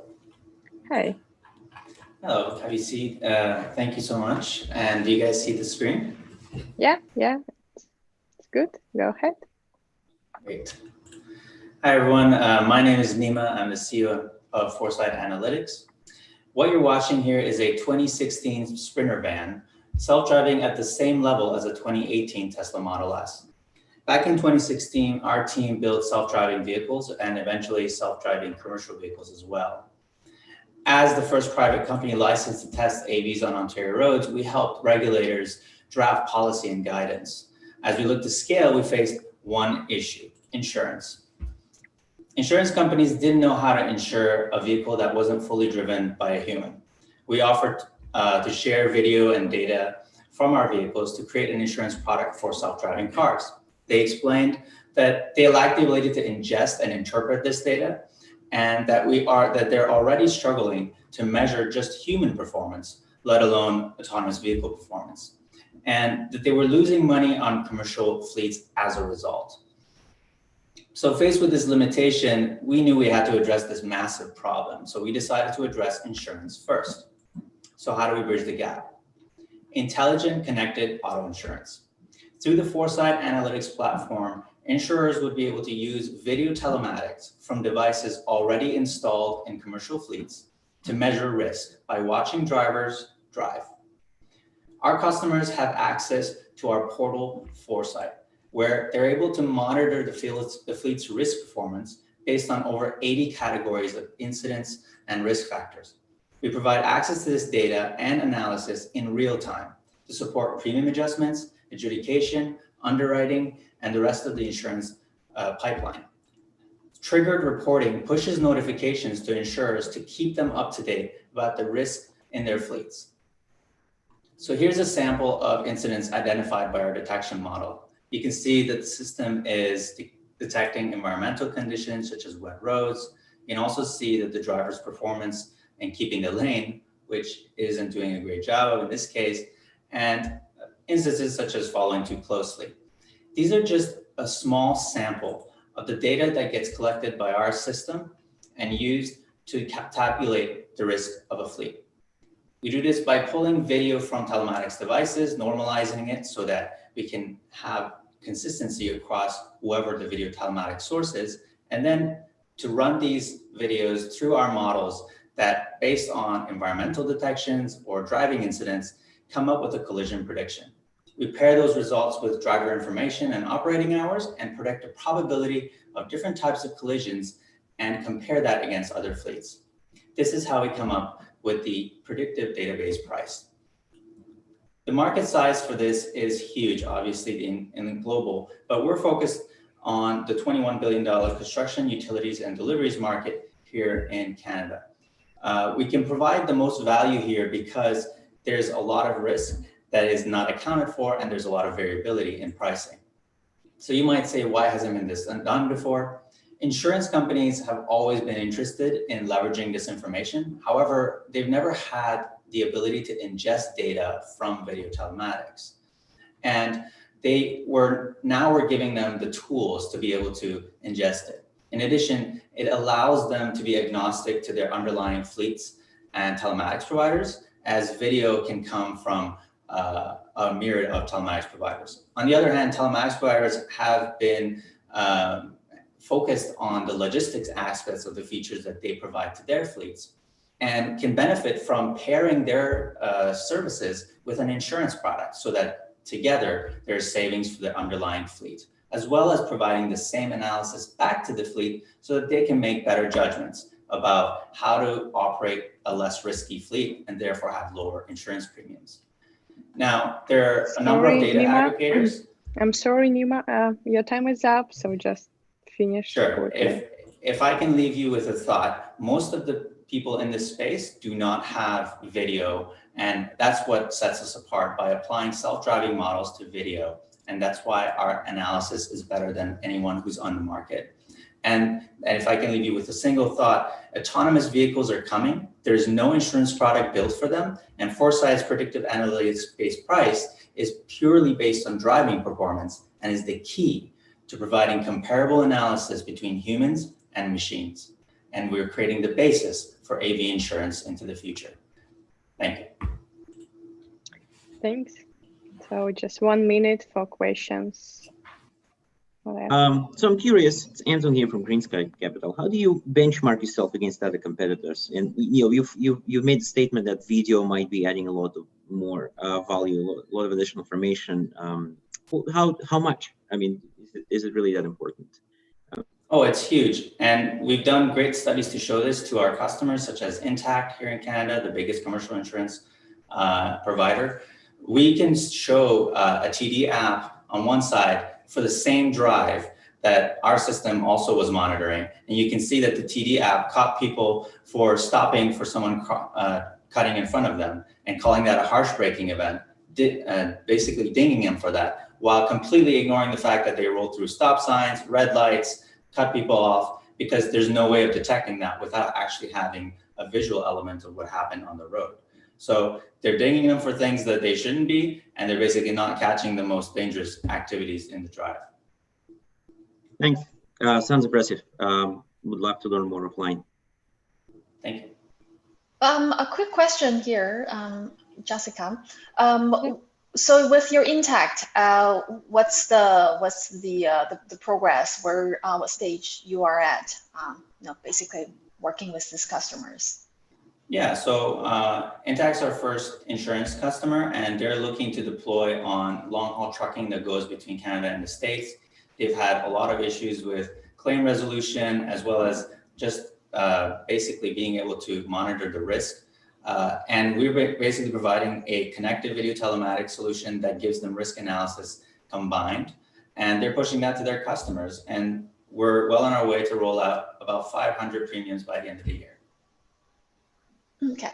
And what's the overall traction so far?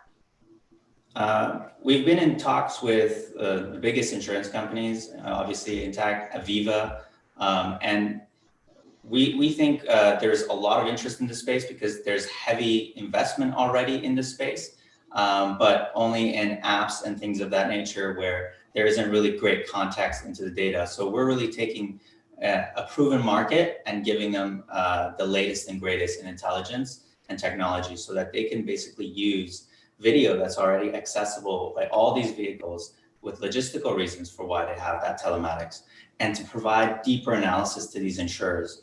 They're really interested in information, but right now they're forced to use things like apps to get this information. But now they could basically go in, and there's a fleet that has video telematics installed. They're using it for logistical reasons, but now they just tap that same device, grab the API, and can use our analysis to make sense of it and to have really deep insights about the risk of that fleet as well. Nima, how much cash into the company to date? To date, we've raised about $500,000, but that's on the Xmatic side, and we bring some of that cash with us over to Foresight, but we also bring customers, technology, a team, And we also have, existing investors that from the Xmatic side are going to be investing in Foresight. So I don't get an answer. How much cash into the company to date? $500,000. Thank you. Thank you. Thank you, Nima, for your presentation. So, and we have one startup left, and I would like to introduce you email. Thanks, everyone.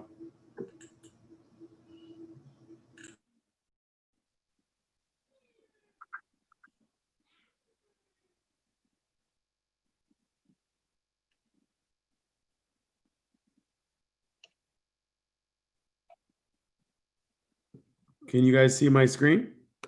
No, it disappeared. So. Oh, let me do that again. Yeah. Okay, there we go. Mm-hmm. Yeah.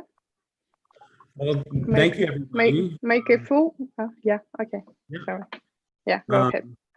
Well, thank you, everybody. My name is Jason Michaud. I'm the Chief Commercial Officer of IMAIL. I'm located in Edmonton, Alberta, Canada. I lead the marketing and sales activities globally during this current seed round, as well as our strategic channel partnerships. And thank you, everybody, for allowing us to present today. I'll start my presentation. So IMAIL is a new type of collaboration messaging platform. We've, in the last 6 months, we have identified that people under the age of 24 really use messaging much more than email. So we've identified that there's a growth there. The main problem is people are using their personal instant messaging apps for work, which is a huge security issue. And with that, we noticed that companies were having issues with their data security, which is major fines that they were getting. Also productivity, which is really, especially during the pandemic right now with remote working, remote students, they were having issues with productivity. Standardization of your app, as well as knowledge management. So these are the 4 areas that we focus on problem to solve. And mainly our app has 2 product types. It has, the first product is our instant messaging and video conferencing collaboration and communication tool. And we currently provide that to enterprises, educators, and mainly government locations. I guess the differentiation of our company would be our conversational data AI. So our AI currently analyzes the sentiment and the climate of organizations to identify threats, identify changes, learning gaps, and that's fully operational as well today. And really that's another of one of our opportunities is we sell our product with the chat and the video, but also we can sell our AI and license it to other applications similar to Microsoft Teams or Slack. The total team collaboration software market we look at is probably around a $12 billion serviceable market for us. We think that of that area that we, especially during COVID, we can accelerate very quickly. The 4 areas in kind of our global market capture plan, and we're kind of on our way and we've exceeded our current KPIs, is we have a partnership with Zebra. They have close to 200 million users, as well as we're moving into different regions. And then we expect to go to IPO by Q1. Our revenue model is free, standard $4, and then of course our enterprise version is $8. Currently, this is our traction, very exciting. In the last 3 months, we've joined 700 companies. We have 12,000 users of the application, and we have 2 main AI products. So we're pretty excited about getting to the next vertical. Some of the areas that we focus is on our security layers. That's why government and a lot of schools have been pretty excited about our product. So you can see that education is a big key focus for us right now. Also government and justice, and then telehealth and enterprise. And then some of our key differentiations is we believe we were the visionaries because of our AI technology and how it works with the collaboration suite. And that seems to be differentiating us in the current market. Our team is a pretty exciting team. Our chairman is Tink Taylor. He's also the founder of Dot Digital. They're about a 300 million euro company. Our CEO, Leonardo Valencio, he's been in the arena for the last 15 years. And as you can see throughout, most of our team is experienced in the tech world, and they've been on multiple startups. I think that's all I got. Thank you. So any questions or feedback?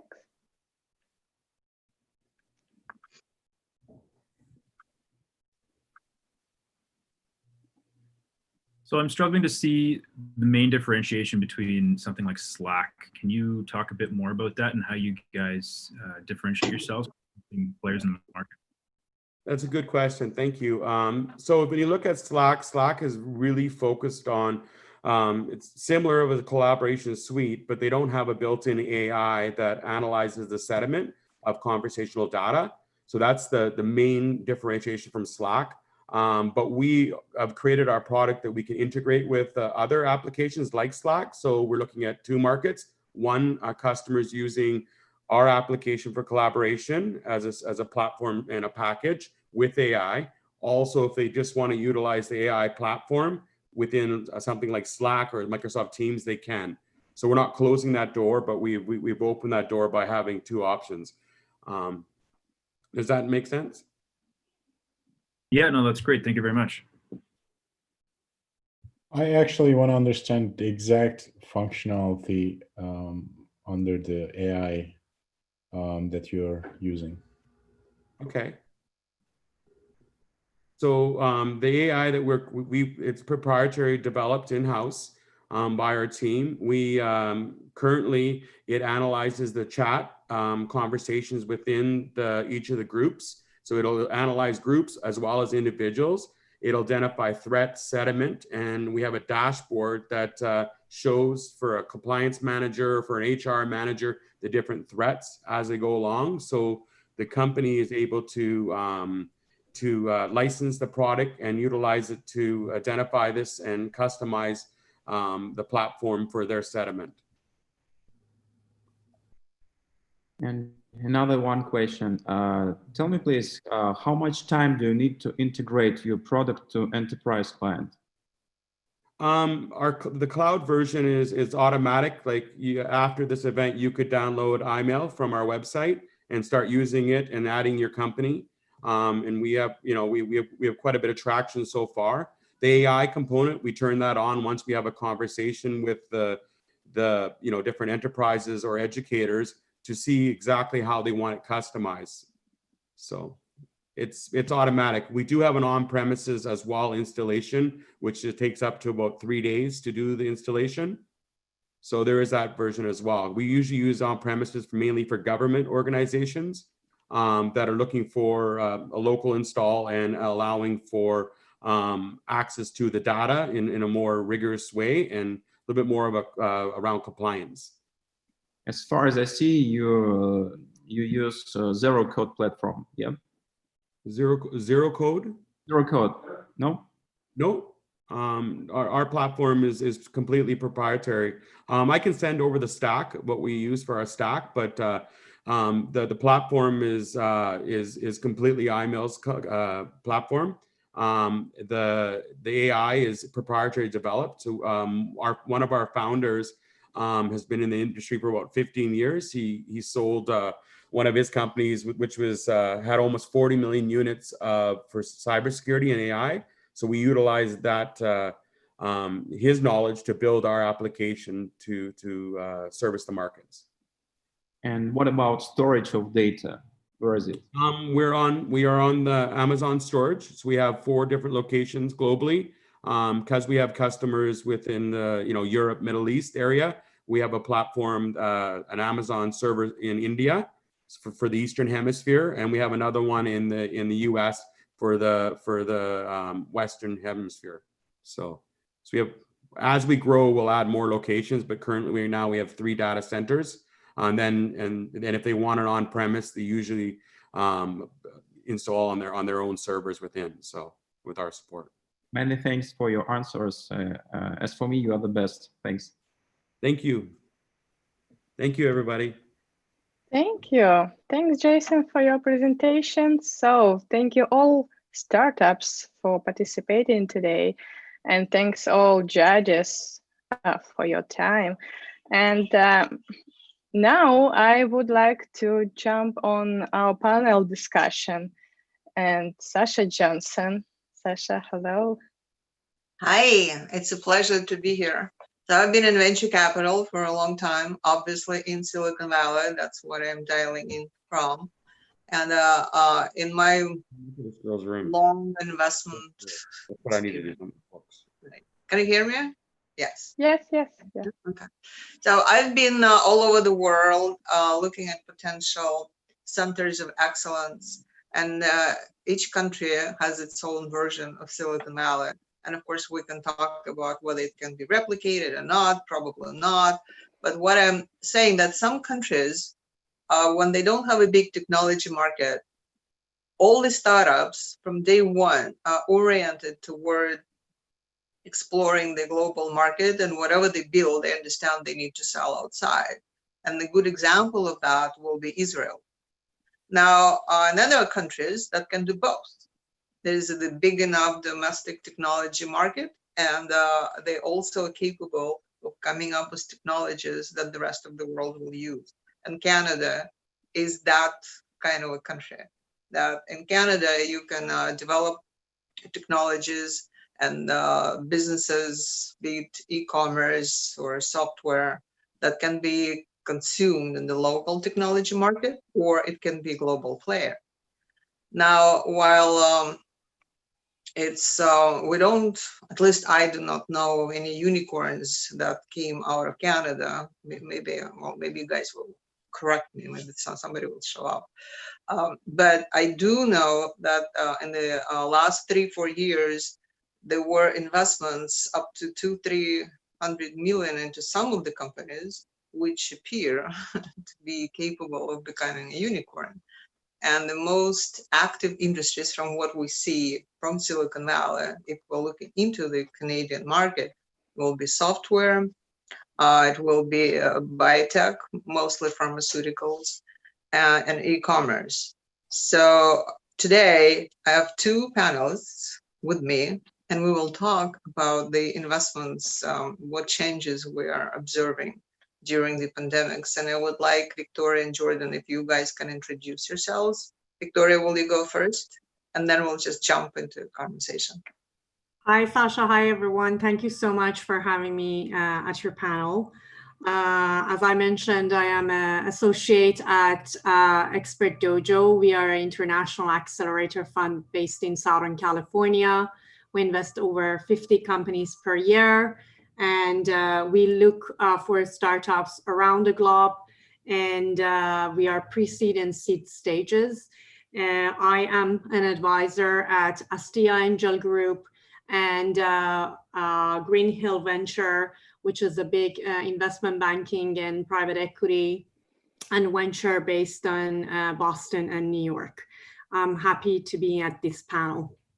Perfect. Jordan? Good afternoon, good morning. My name is Jordan Wabe. Pre-claim, qualifier, any opinions I express here are my personal opinions. It's not investment advice. So that's out of the way.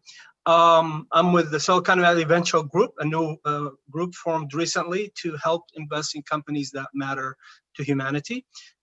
Spent some time with Bay Angels, took on many interests in many investments. I'm also part of the investment banking group called Scorpion Capital and participated in the Andra Capital funding cycle. Personally, I'm a techie, engineer by education, spent 20 years with consulting, hardware, software, Cisco, Cooper Industries, CSC, and so forth. Left that business to retire, realized it's not going to work, got bored very quickly, so I joined a couple of startups. I realized startup life sucks. It's horrible. It's terrible. Dear, you need to jump into what you do now. 1 second. Otherwise, you won't have time for Just 1 second, Sasha. So join the investment group and realize that's where all the fun is, and that's where all the excitement is. So go ahead, Sasha. All yours. Well, yeah. So we are getting to the fun part. What do we do when the game and the rules are being changed on us while the ball is at play? I personally have survived a couple of critical situations when it comes to investments in the Valley, but this one does look like they say, okay, start playing and we'll tell you the rules later, especially when they're an early stage investor. So Victoria, what has changed? I don't understand the question, Sasha. Can you clear the question? The question is, what has changed in your investment process since March? Being an early stage investor, like Victoria said, your pre-seed, seed. So what has changed for you in your investment process? I should say that the amount of deals that as a firm we invested, it increased because we saw the opportunities. Amongst a few VCs, we see that this pandemic created the opportunity for us to take a pie in some startups that we never could have invested in. However, because of kind of a constraint around the investment and lower valuation, we got the opportunity to invest in startups that they were more advanced than an accelerator, or their valuation was much higher. In terms of industries, what we focused is more the industries that they have more impact, like education, retail, biotech, medtech. These are the industries that we see that there are broken industries somehow, and they need some huge, kind of transformation. And we see startups that they are amazingly doing great in those fields, and we focused in them. However, certain industries like cybersecurity and gaming, that they are booming in this industry, we actually invest in them, we look into them closely and we invest in them as well. However, personally, the industries that they have a community, we focus on. Yeah, okay. Jordan, you said you are a so what do you see? Is it echo on my part? I just heard this echo. Yeah, there's an echo on your side, Sasha. So let me jump in and announce that we'll announce our winner after the panel discussion. So stay with us till the end of today's event. Thank you. All right, so Jordan, back to you. Sasha. Yeah, you are a techie. And tell me, how can you evaluate the deep technology of a company presenting to you online? How do you do your due diligence now? Like what has changed very much for us. We have been doing online since day one in the last 3 years. The last 2 stages is where you meet the companies and work with them. So we're going to get past that. We're going to get over that. We're going to do everything online until we can meet. The process itself has changed significantly. First of all, we took a pause and we're waiting for all the weak companies to drop. All the ones that are just barely making are not good investments. We also focus on companies that have raised money and were successful in managing that money in the good days. We cut off all the foo-foo companies, online gaming, cannabis, anything that doesn't add value to humanity, got rid of it immediately. Esports, all that stuff that doesn't help humans right now. What we focus on is investment opportunities that are not short-term lived. We're not looking for the other raise, the other hype. We're looking for something that's going to last more than 12 months.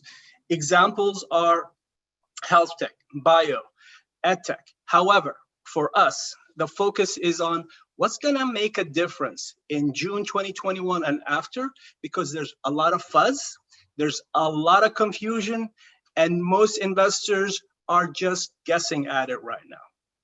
Last but not least, we're not looking for valuation investments. We're not going to suck the blood out of those companies because they are down.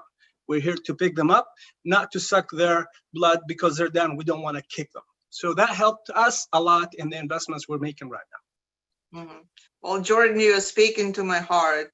I actually believe that the whole venture capital industry will be changing in the sense that we are responsible for companies we create, because they will be changing our lives for the better, and they at least will have to. It's beyond financial returns. Having said that, I do see an like huge jump in investments in the gaming industry. And I know, Victoria, you mentioned that you do look at those companies. And arguably, when people spend all this time online and they are stuck at home, they do need some kind of an outlet. And arguably, you know, I do have like two sons who love playing video games, and we have those arguments at home all the time, that it's better to maybe spend 2-3 hours doing something creative like that versus turning to other stuff. Better than alcohol, I think, for sure. But anyway, Victoria, will you mention, when you said you invest in gaming companies, what kind of gaming technology would you be attracted to? In terms of a gaming, we are more focused on companies that they have some sort of long-term attraction. Personally, I look into the women gaming space recently. I noticed that certain companies, they are focusing to change the gaming for women, because during this pandemic, as you mentioned, there's so many people, they are looking for, you know, some sort of fun because retail was, you know, going down. So women spend more time and they became more interested into gaming. However, gaming has been designed originally more focused toward the male dominated. So personally, when I look at the companies with a great technology, I look at that how much of this, you know, gaming is going to focus on women. So, I am scouting for, you know, gaming for designed for women, or at least, you know, it's the 50-50% designated toward the men and women, because this is the industry that it's booming, and at the moment it's not very focused towards women, and that's you know, kind of my focus at this stage. Yeah.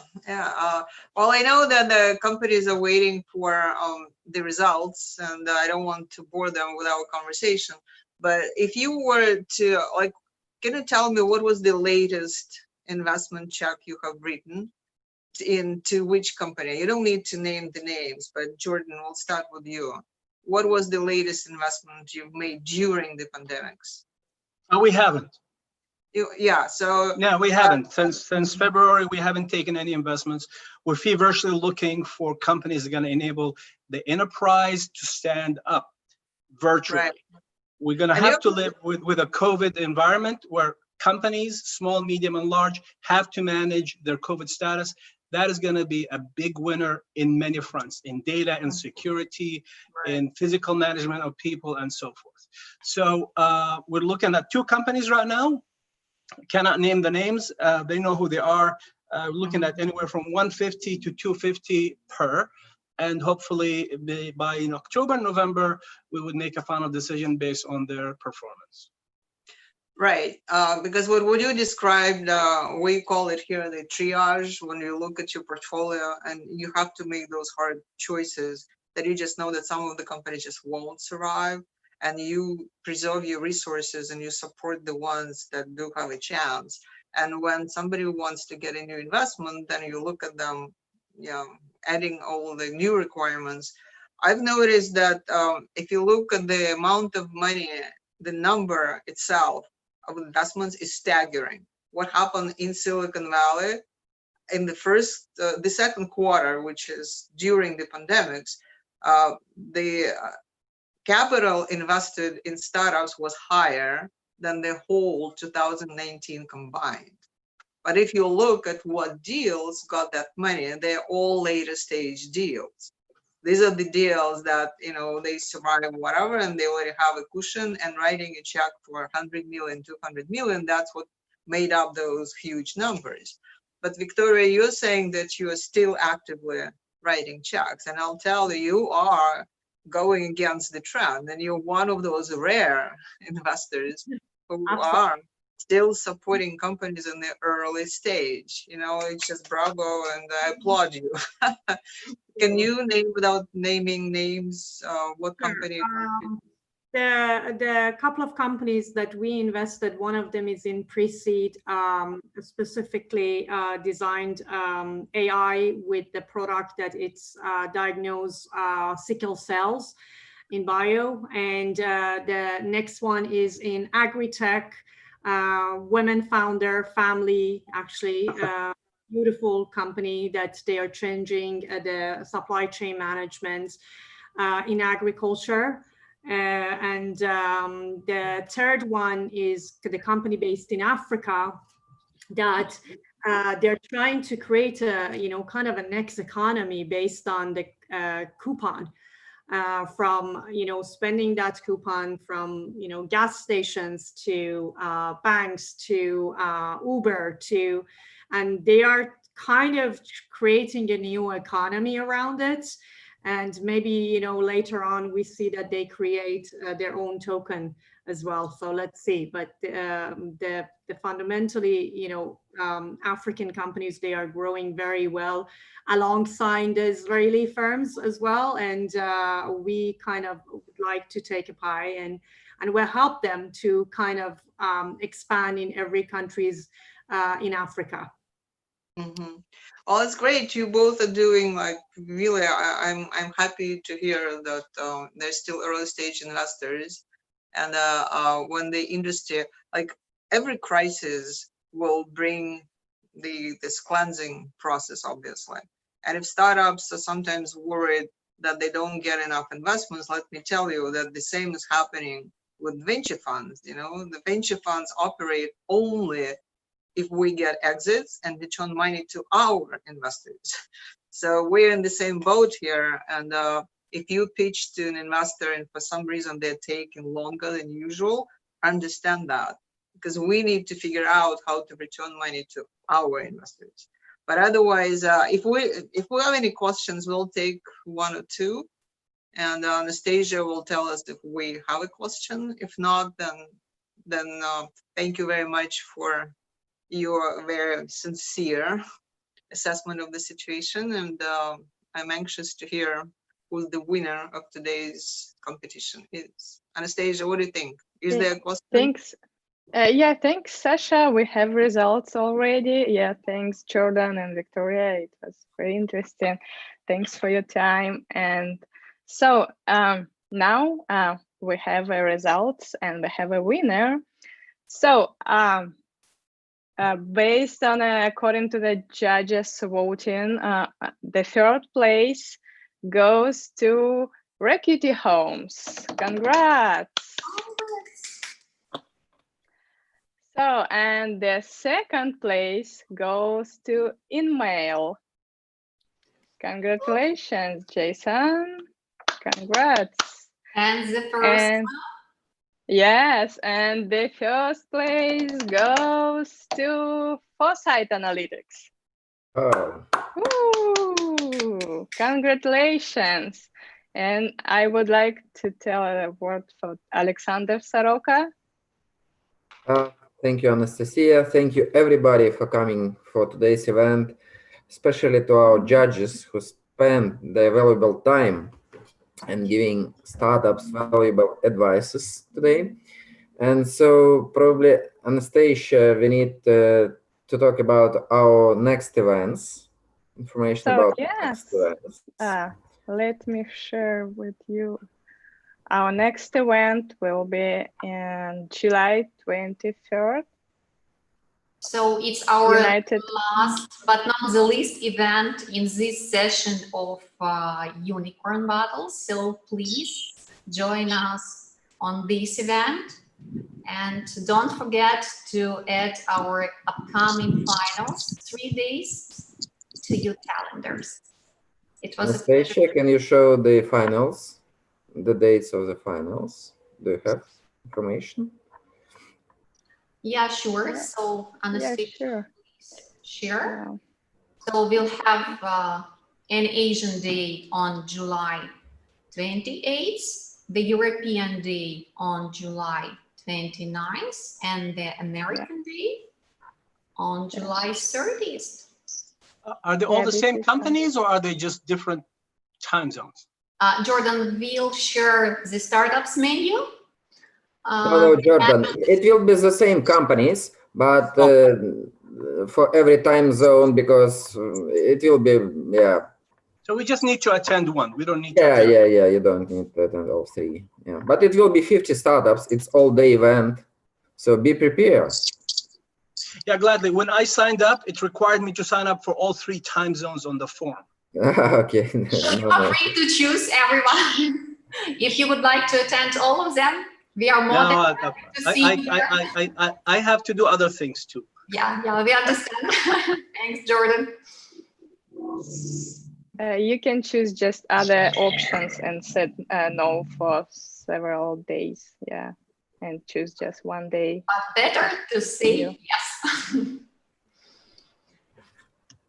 So thank you so much for joining us. Thank you all. Yeah, thanks for joining us today. And now the official program is closed. Thank you for everyone, and see you to our next event. Thank you. Bye-bye. Thank you all. Have a good evening. Bye. Bye.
Thank you all to attend our event.